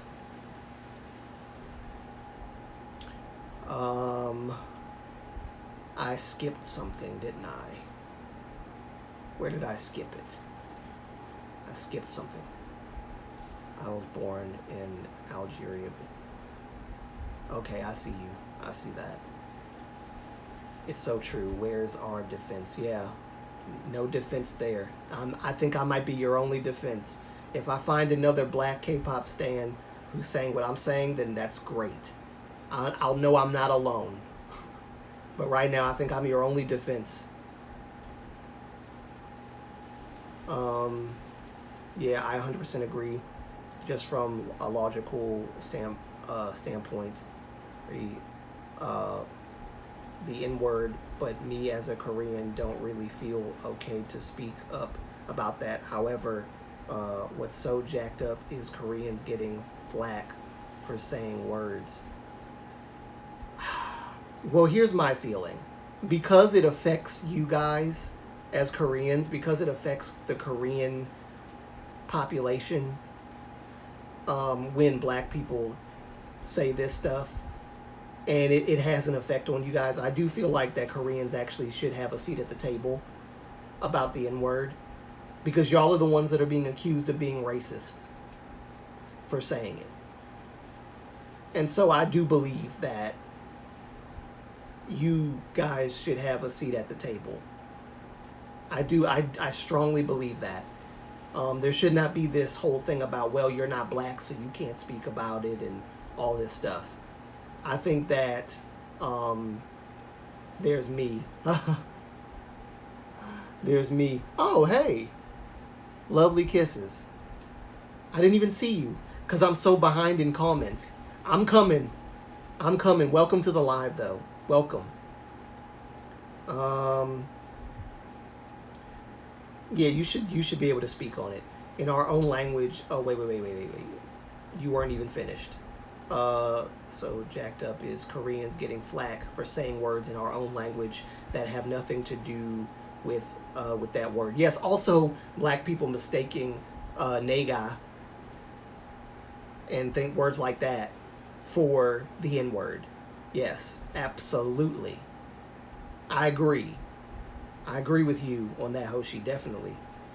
The word and they want us to change basic words of our, yes, and the What Is Woke video, I talked about this as well. Yes, absolutely.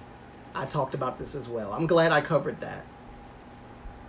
And they want us to change basic words of our language because they think it sounds similar to their own word that is so bad to use, but that they use in every song, like in every line. Yes. And see, this is the stuff that black K-pop stans need to hear. And it sounds even better when it's coming from a actual, like, Korean.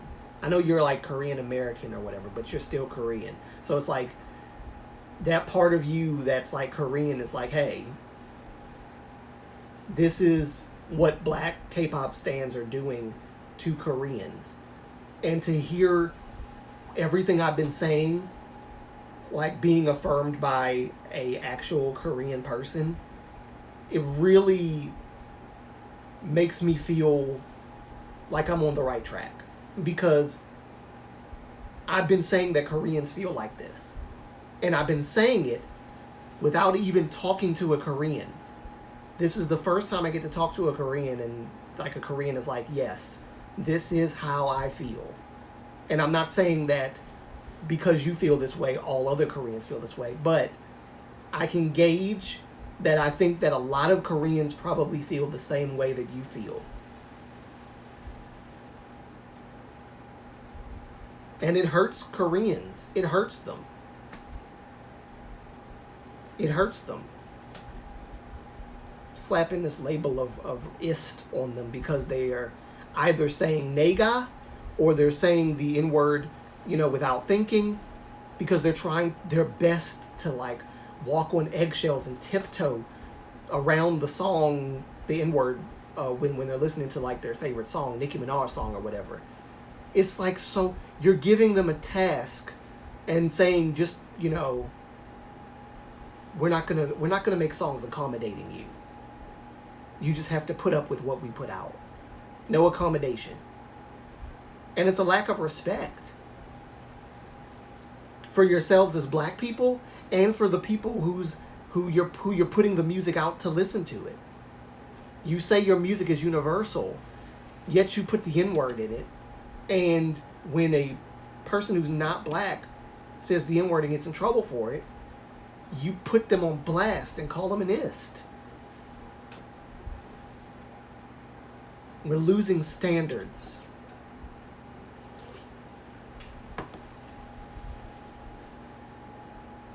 It's terrible.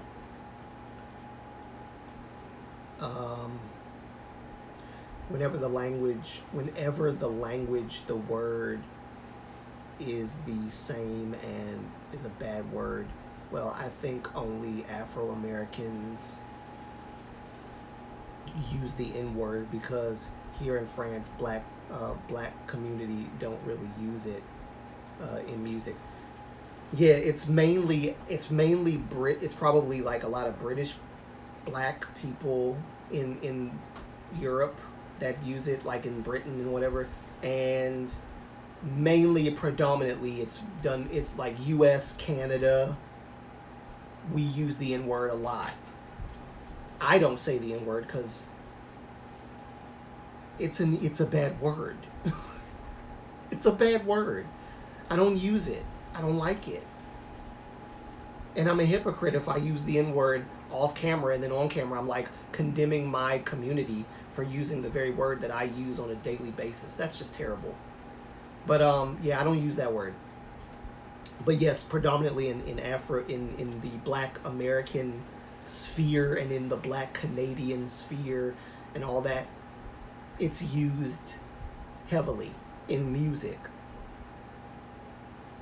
And in movies too.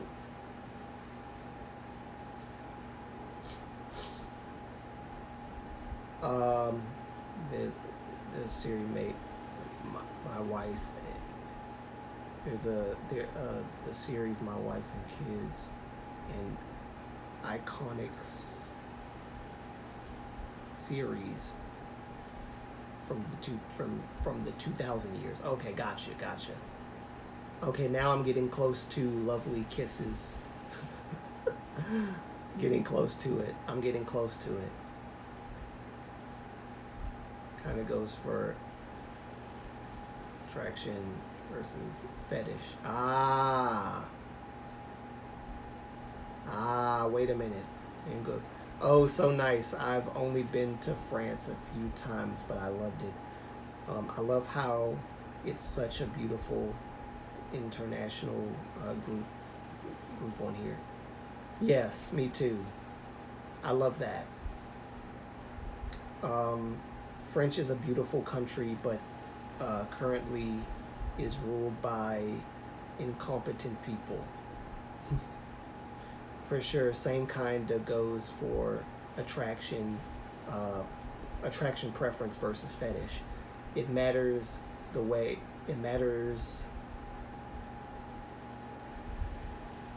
behind it. Yes, exactly. The why behind it matters. Yes. The difference between attraction, preference, and fetish. Exactly. Got you. When are you attracted by? When you are attract by different when you something you are called a traitor. When you wait, let me read that again. When you are attracted, I think what you're trying to say is when you're attracted to someone who is of a different ethnic group, then you're called a traitor by your own ethnic group, is what you're saying. I know that if I wasn't attracted North African, middle, I would be called Gotcha.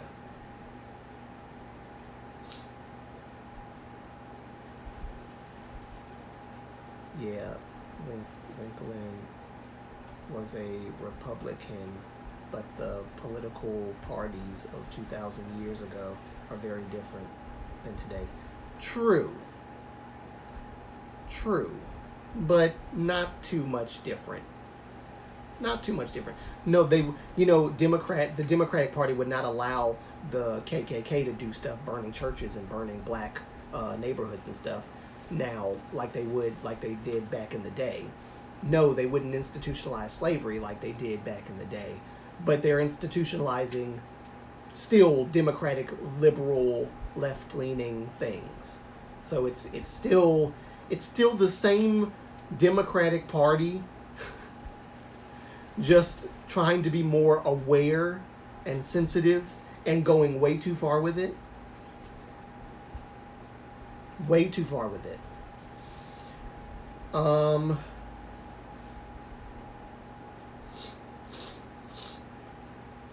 Honestly, I don't like Donald Trump, but I want him to be elected because he said that he will stop the Ukraine-Russia war. Yeah, there's a lot of things that I like about Trump's policies that he's bringing. As opposed to Kamala, who's not really... Every time someone asks her about what are you going to do about the economy, she doesn't answer it. She just talks about my mom was a middle class, she did her best and worked hard. And she doesn't really talk about that policy because I don't think she has a plan for the economy. And if she does, she's probably taking it from Trump. I don't trust Kamala. I don't trust her. Trump, yes, he can be a bit brazen in his speaking, but honestly, and I'm trying not to be too political. I'm just saying. I believe that Trump will help this country a lot better than what Kamala intends on doing. And again, this is coming from a person who lives in a state that is predominantly liberal. I'm one of the few black people who are not liberal, but a lot of Baltimore, a lot of Maryland is liberal and would probably vote for Kamala simply because she presents herself as, a black person. And color should not be the reason why you vote for someone. Nor is calling someone Hitler, because they've been calling Trump Hitler. I think what makes me mad is seeing how Democrats have been acting towards Trump, which makes me lean more towards Trump, because they've been demonizing this man for a long time. And I used to actually be one of those people that said Trump is a racist, that said Trump is a all these things. And some people might still think he's a racist. I think someone said that they believe he's racist, and that's totally fine. I don't know if he's racist or not. All I know is what I've seen, and what I've seen is he's done nothing but good for, people say, oh, he's prideful and all this stuff. He's selfish. It's all like the campaign is all about him. And I would argue, what campaign about a particular individual running for a particular office isn't about that person? It's always about that person, what they bring to the table, how good they will be at the job, as opposed to their political opponent. It's always been that way. So, being prideful and and then sometimes we confuse pride with confidence, or we just call it pride because we don't like the person. Oh, it's all pride. There's no confidence at all. It's all pride because it's Trump and we don't like Trump. Like I said, I used to be one of the main people saying Trump is racist. Trump is he's attacking the black people. He doesn't like black people. He hates us. I don't think that's true. I don't think that's true. I don't think that's true at all. Like I said, could he be covertly racist? Maybe, but I don't think that's true either. But it's more than just Trump. It's the policies that he's bringing. But anyway, like I said, I didn't mean to make this political. You know, y'all know me. I'm trying to stay off of that. Trying to stay off of it. But I brought it up. I think I brought it up, so it's my fault. Plus, they tried to, cut him off from the world of the living twice because he's a threat to the agenda of the big powers that be, and that's why they don't want him around anymore. He's a threat to not the country, because he's actually not a threat to the country. He's a threat to what the people that are working behind the scenes, or as they call the deep state. He's a threat to that. They want to put us in a socialist kind of thing. Like they want to make us like China. That's what the Democrats want to do. Trump is not trying to do that. And when Trump says "Make America Great Again," I get sick of black people he's talking about the time, the era when slavery and Jim Crow was around. No, that's not what he's talking about. He never said that out of his mouth, and I think that people would do well to not put words in a person's mouth. That's not what he said. No more politics for today. Yes, exactly. Coming off of it. I got you, Hoshi. No more politics. I'm done.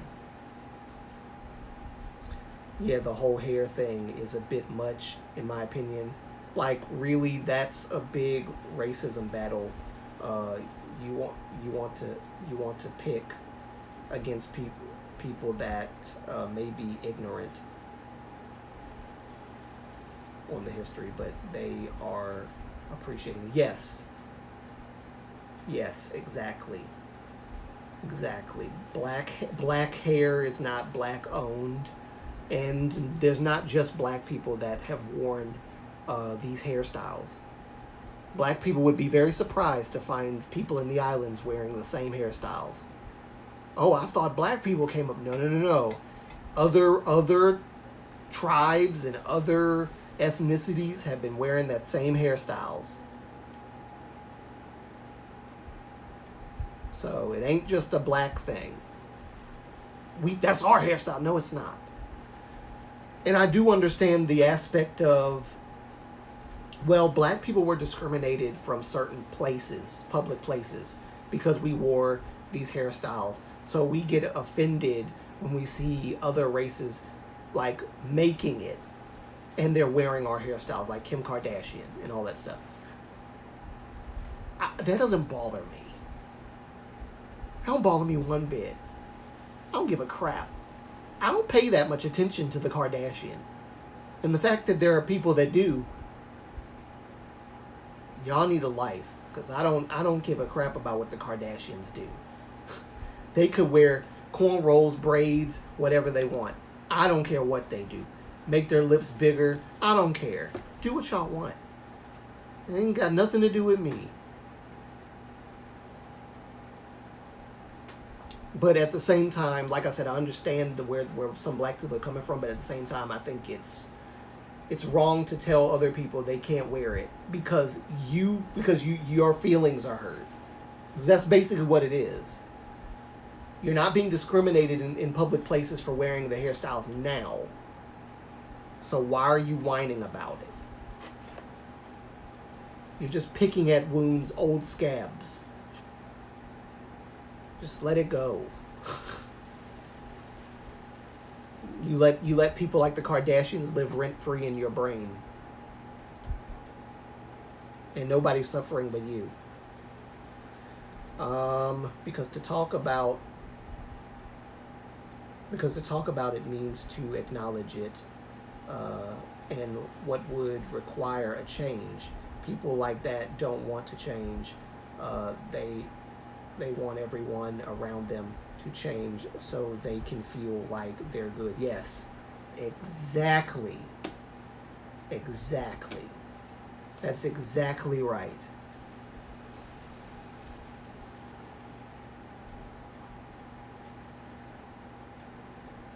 I would never do a cornrows because it's painful. A lot of people have said that. Black and white, they've all said it's painful.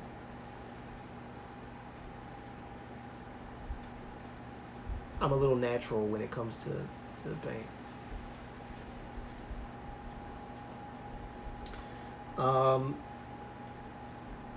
Because to talk about it means to acknowledge it. And that would require a... Actually, you know what it reminds me of? The Piers Morgan conversation that took place in the UK, where Piers Morgan invited Douglas Murray and this black British activist, I can't remember her name, and they were basically talking about, you know, how we have, I think it's, what is that, what is the Juneteenth? Juneteenth takes place on the same day as another American holiday, and I can't think of it right now. Labor Day? Is it Labor Day? I can't remember. I think it's Labor Day. But basically, he was saying that, like, black people made their own, you know, holiday called Juneteenth on the same day instead of celebrating the national holiday with everyone else. And he was basically saying that, like, is it okay to do that? And it's Labor Day. Yeah, that's what I thought. I hate curtain corn. They hurt my neck. Oh, they hurt like heck. Sorry. Gotcha. Where did I see my neck at? Anyway, don't pay no mind to my dyslexia. I think it's men's mental health awareness. I don't know. I think it's Labor Day. It's Labor Day. For sure. I think it's Labor Day. Juneteenth falls on the same day. Biden approved it when he became president, and so we've had Juneteenth. I don't celebrate Juneteenth because it's just another way that black people segregate holidays. Because, the flag represents the racist country that this... Anyway, I'm going off the deep end. Let me not talk about that. See, Hoshi, just stop me when I start talking about politics, please. Chinese Nuna, Hoshi, y'all stop me. Y'all stop me,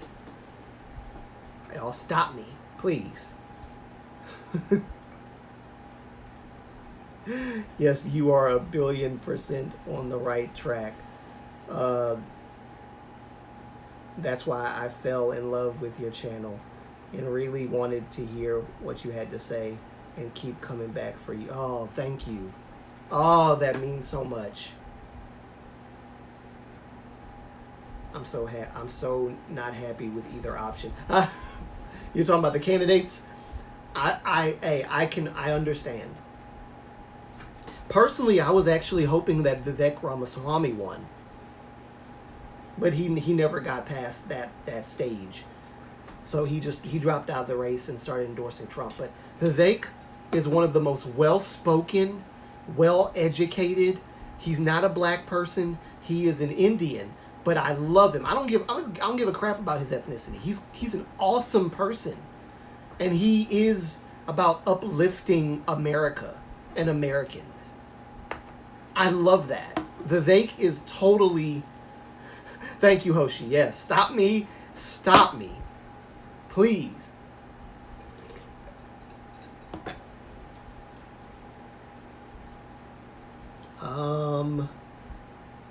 you know it's real bad when you can't even critique your own community in order to hold them accountable and actually want the best for them.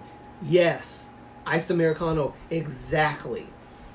I can't critique my black community because they're going to crucify me. But apparently I signed up for the crucifixion, so I guess I'm going to keep critiquing them. Cuz I don't care. Right is right and wrong is wrong, and there's just certain things that you just shouldn't do. You can't impose your belief system onto another ethnic group of people. It's not the same group of people. You know, they're not black. They don't know what you're talking. And listen, and I wouldn't even say that. Koreans understand what racism is. But they're not being racist or colorist when they say certain things that they say. Like I said, a lot of people don't agree with me about the SHINee incident regarding Minho, Taemin, and Key, and them making quote-unquote colorist remarks. I don't believe they were colorist in the context of their friendship, and that I don't believe they would cross that boundary if Minho set the boundary and said, please don't talk about my skin color. I don't think they would do that. I don't think that's the kind of people they are. I think Minho's comfortable with it. Minho's comfortable. Minho's confident in who he is. He's comfortable in his skin. And a lot of black Americans were putting their insecurities into yet another situation that had nothing to do with them or race, or should I say ethnicity. And that's why it became a colorist situation. They're making fun of his skin color. They're friends. If it was a person they didn't like, that's one thing. But they're friends. They've been friends for over 15 years. Well over 15 years. It's been 16 years at this point? Maybe more. I don't think they would cross a boundary that Minho set. It doesn't make sense. So to say that's colorist, I think it's very inaccurate. And again, you're placing an intent on Key and Taemin's jokes that was never there until you said so.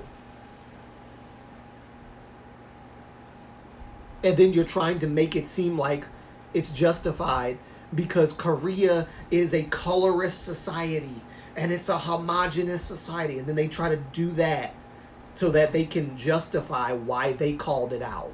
They're calling out an injustice when they're the ones that are actually placing an injustice on their words. I don't think they were being colorist at all. I think they were just joking about his skin color. They're friends. They're friends. They're pretty much brothers.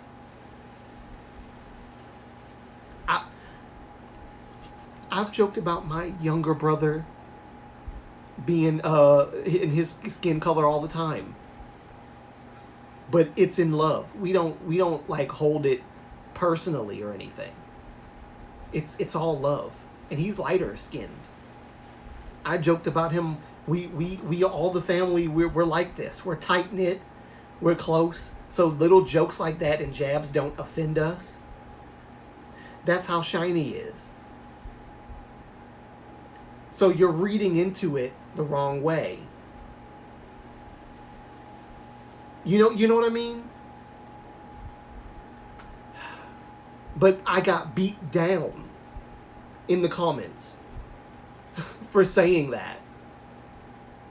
Beat down. I mean, they kicked my tail.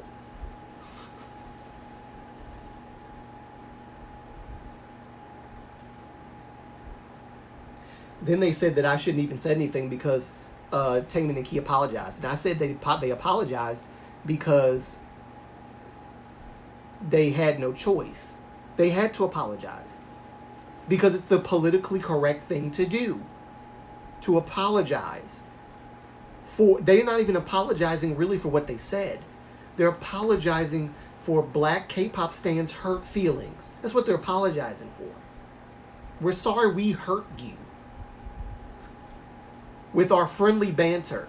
We're sorry we hurt you. Something they should never have had to do. But in this super sensitive society that we live in, they had to. And that's the crime here. Anyway.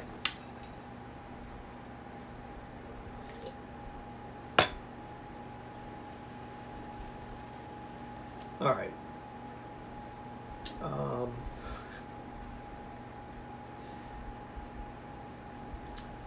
I'm not happy either way. Yes, please, no more politics. Yes. I don't get it. That's the dumbest excuse ever.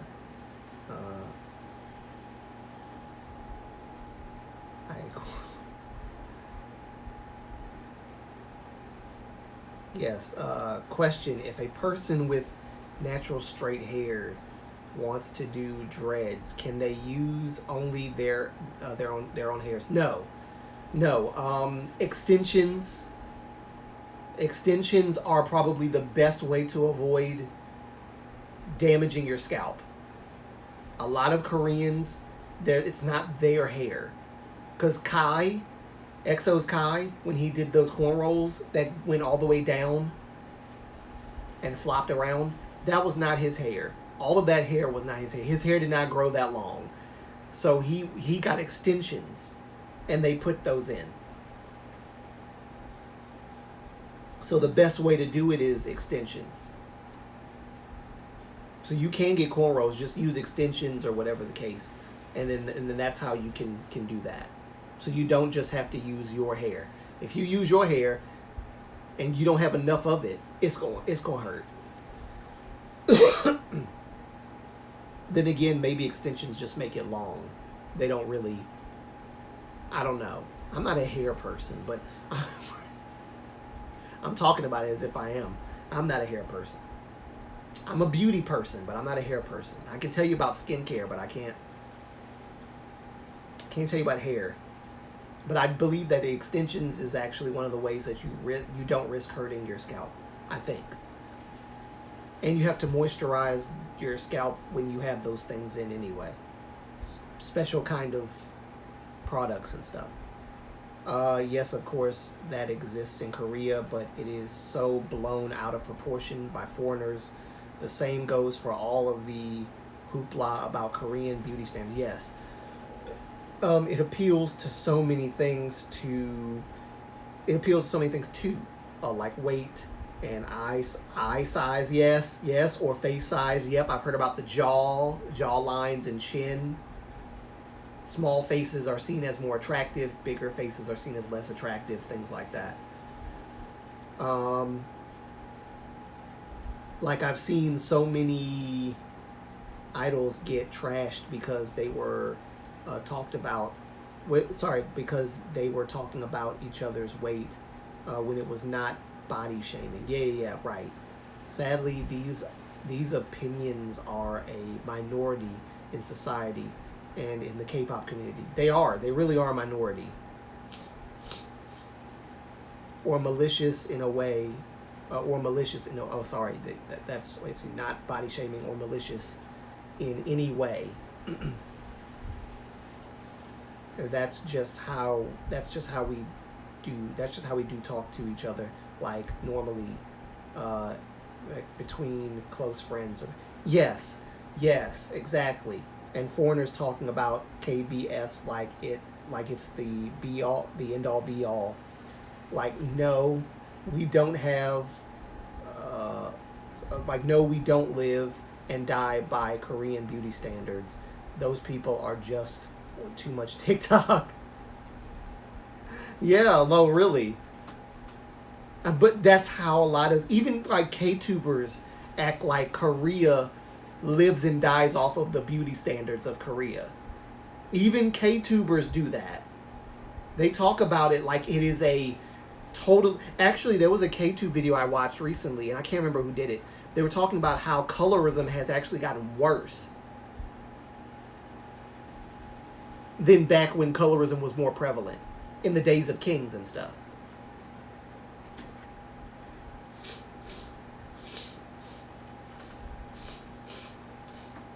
So, Yeah, I think people don't realize, and I'm glad that you said this, Hoshi, because this is, it's like coming from a Korean, you have no idea how much this means to hear a Korean basically say the same thing that I'm saying.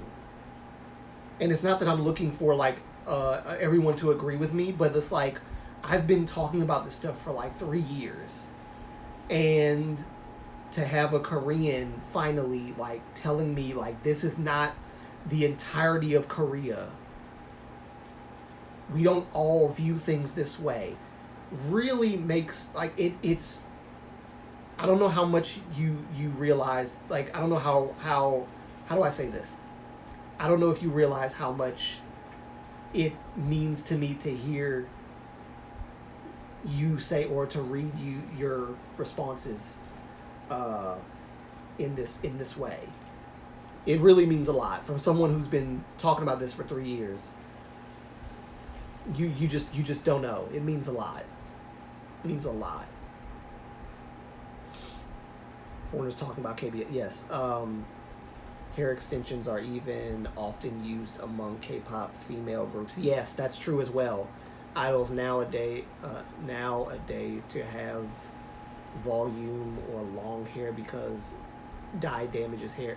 Yes, and it also damages their scalp. I think that's why Jungkook and Jimin stopped. I think they're not going to dye their hair anymore, maybe.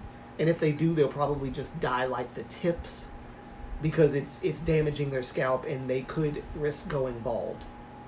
So they're going to stop dyeing their hair like deep in their scalp. They're going to stop doing that.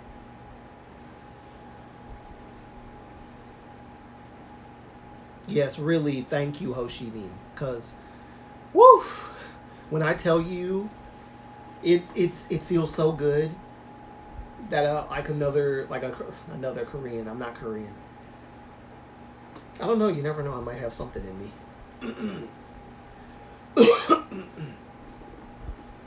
But it really does my heart good to see this. Because I never believed it was all of Korea. Because it's honestly, it's common sense though. You can't generalize an entire nation of people and say that they're all colorist. Or some of them are like colorist and they know it, and then others are colorist and don't know it, spouting colorist stuff. It's so steeped into their history and their culture that they don't even realize that they're being colorist. Not all of them are like that. It just... But when I say that, it's just like, Moonlight, you're crazy. Something's wrong with you. You need to get on board with the woke brigade. But I don't want to, because the woke brigade is trash. It's trash. There's another word for it. I'm just not going to say it. I don't curse like that. Even though sometimes I want to. And y'all don't know. Sometimes I want to. But I say reel it back, A's. Reel it back. Reel it back. Don't do it. I think it's because so many people, foreigners, make a bigger deal. Please don't. I won't do it. I won't do it. My vocabulary is big enough. I don't need to taint it with cursing. Even though I do say to hell with certain things. Or I'll tell COVID, go to hell or something like that. Which COVID can definitely go to hell because I don't want it no more. I think it's because so many people, foreigners, make a bigger deal about this stuff when the average Korean doesn't really even think about it all that much. Of course, it's only natural for us to care about our looks and want to be beautiful, handsome, but it's not like the way that it is portrayed everywhere. It's just not. Yeah, and here's the thing. It's like we have beauty standards in our country as well, but we see it in a different light when it comes to South Korea because of the the color part of it, because of the paleness of it. It's like we view all paleness as evil and stemming from an evil ideology, and it's not always the case, and not all Koreans use beauty products for that purpose. They just do it to improve their appearance. I use beauty products for my face as well. Same reason. Same reason. Same reason. It's not like it's not a colorist thing all the time, or a hatred of your looks or something. And I've been called, well, anyway, I'm not going to get into that. I think it's because, oh wait, I read that already. Your skin is so neat and glowy, so I get that you are more on skincare. Yeah. I try to care about our looks, and, oh wait, did I read that already? Yes, I think I read that already. Please don't. Yes, I won't.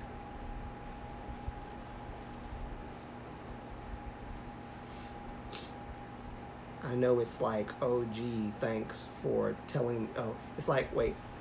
I know it's like, oh, gee, thanks for telling me and my whole country how we feel and think, etc. Without even knowing our culture, our cultural history, and historical background on these matters. Real men use good skincare. Yes. Real men use good skincare. We're not all feminine people. You know, it's not only the gay community, it's not only feminine guys or whatever that use skincare. I use skincare too, okay? Nothing wrong with that. I like to look my best at all times. It's just how it is. That's a gender norm and a sexuality norm that needs to be dispelled.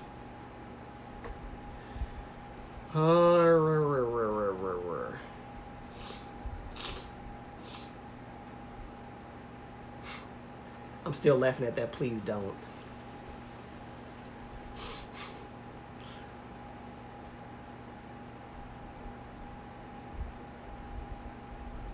But yeah, I don't like how people like try to.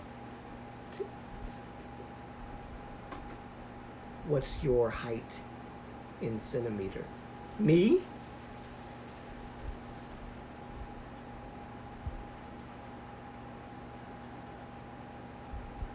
I don't know my height in centimeters. Hold on, let me look it up.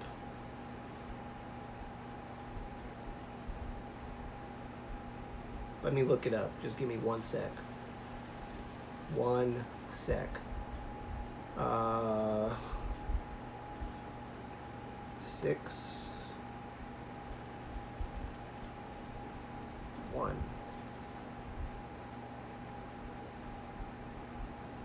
In, oh God, no, in centimeters.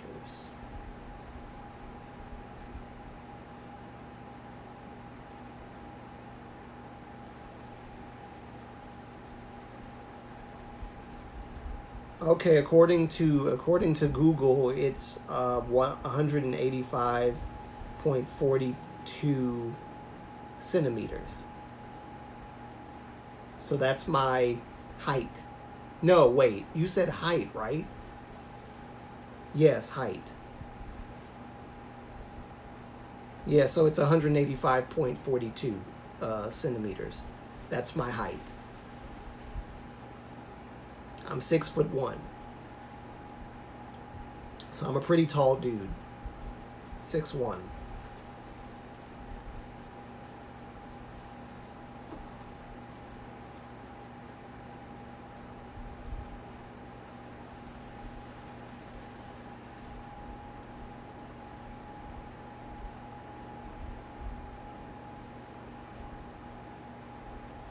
Yep, that's me. 6'1".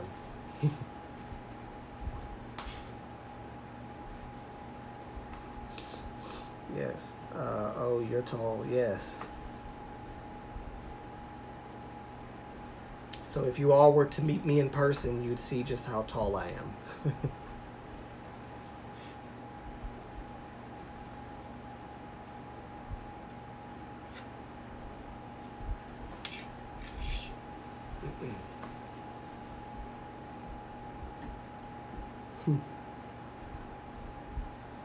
Tall, and I was a skinny kid for a long time.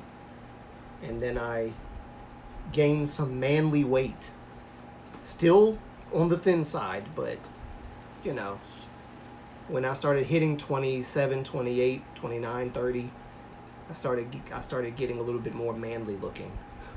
I was very skinny in my 20s. So, I think being tall has something to do with that. I'm 179 centimeters, 5'10". Ah.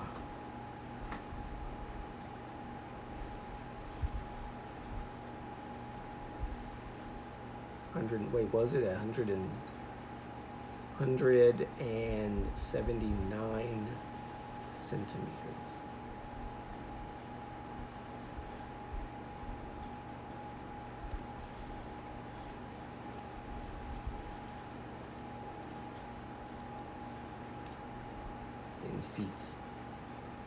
In feet. That is 5'10", yes. That is 5'10". Really? Throat?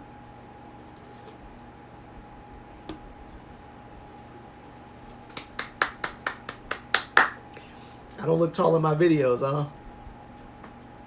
I look like a short guy? That was trying to tell me? Ningo? I like a short dude? Okay. I'm always sitting though, so I guess I have the appearance of someone who would look short, but I'm actually quite tall. I think I'm the tallest sibling in my family.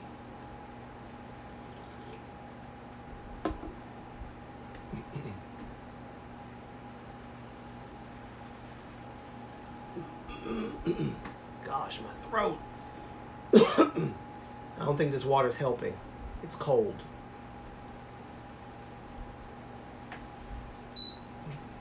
Yeah.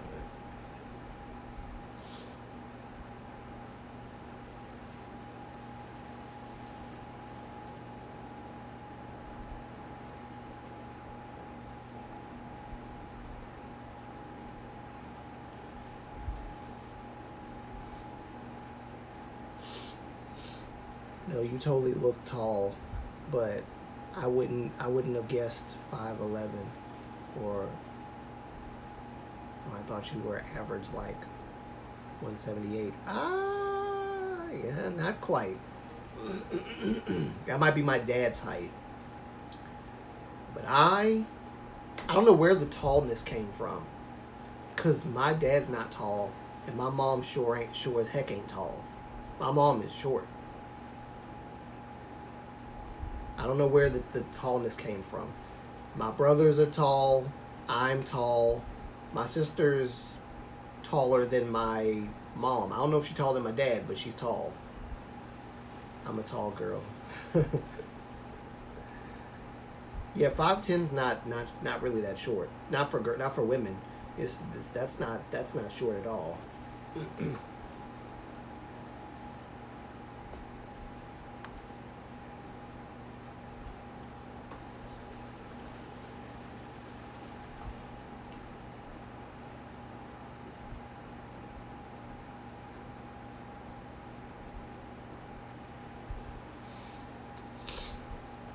I'm a tall girl. So, I think we should put a cap in this live stream now, I guess. I mean, Anybody have any other things they want to talk about before we end it?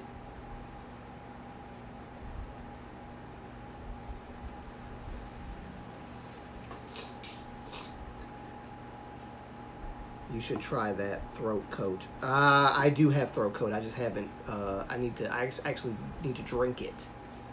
That's the problem. I haven't drank any. But I should drink some throat coat. For when you do lives, if you get an irritated throat, it's so soothing. Yeah, I should do that. Not at the moment. Okay. I have a lot of tall people in my family. So, if that is everything, ladies and gentlemen, I think we can conclude the live stream here. Been 4 hours and 2 minutes and 8 seconds. We've been going on for quite a while. It's one of the longest live streams in a while. I think the longest I've ever went on was 5 hours, which was absolutely amazing. But it's because people had came in a little late, so I kind of had longer time to talk because more people showed up. But 4 hours is pretty good. I think we can cap it off here. Thank you guys so much for coming. Thank you. This was so much fun talking to you guys. I'm going to leave this live stream up, and I say this more so now because when we start talking about political stuff and things like that, I tend to like private the videos, and maybe when I make a membership, I'll let only the members have access to some of those. But for now, I think I'm gonna leave this video up. This live stream will be up for everybody to see, and yeah, so that's what I'm gonna do. So thank you guys so much for coming. I appreciate it so much. I'm gonna give you all a count and say your names. Nothing else big going on except for Key and Kong Daniels comebacks this week. See, I need to like add this to my reaction list. So that's what I need to do. But Hoshi Neem, thank you for coming. Thank you for I really appreciate it. Thank you. Oh Lord, I can't remember his name now. I'll remember it though. But thank you, Ninguk. Thank you. Yes, let me give a shout out to my mods first. Thank you to Ninguk and Chinese Nuna for coming and holding it down. Everything was great. You guys always do a good job. And if anybody has any YouTube channels or anything like that, definitely let me know. I want to give you guys a shout out. Check out your channel. And to give you guys a little more love and all that good stuff. So if anybody in this chat has a YouTube channel that's KTube related or anything like that, let me know. I would love to give you guys a shout out. So yeah, thank you guys so much. Ninguk, Chinese Nuna, as always. Let me see who else. Iced Americano, thank you for coming. Of course, Hoshi Neem, thank you for coming as well. I call you Hoshi Neem because I respect you, and I know it's formal, but I love using those terms. Hoshi Neem, I like that. That's cool. Never got to use Neem before, so it's nice. So Hoshi Neem, thank you.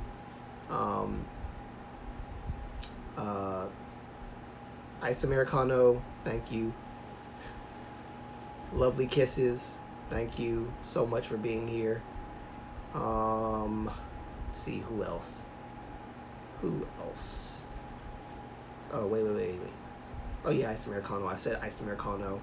I need to go up a little more to find some more people. I'm trying to say goodbye to everybody.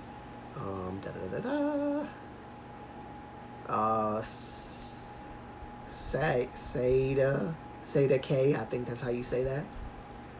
Seda K, thank you for coming. Thank you for being here. I appreciate you being here. I know you weren't here long, but I appreciate you being here nonetheless. Asagami-san, Arigatou gozaimasu. Thank you for being here. Thank you for coming. My Japanese is not very good. Demo, I'm still trying. Still trying. I know what demo means. So that's a good thing. It's a good sign. I know what demo means. I think I know what ano is and, I think. I'm trying. I'm trying. Genki desu ka or whatever. I think it's Genki if you want to be less formal. Genki desu ka, I probably should say that more often, but Genki, because we're friends and everything. But yes, I think that's everybody. Thank you guys for being here. Thank you. And I will see you in the video that is coming up soon. So look forward to it. I've got more exciting videos to come. Hopefully I can do some of these videos on camera, but my camera acts stupid. I need to buy a new one. And maybe the live streams will be better if I buy a new camera too, because I'm using my phone. But if I can use my camera, like a good camera that links up with the computer, I can use the camera as the high quality picture. Be perfect. And then I'll find some software to like use for the live streams to have like a live stream starting screen and all that. So we'll see how that works. Thank you guys so much. Love y'all. See y'all on the next one. Until then, peace. Bye-bye.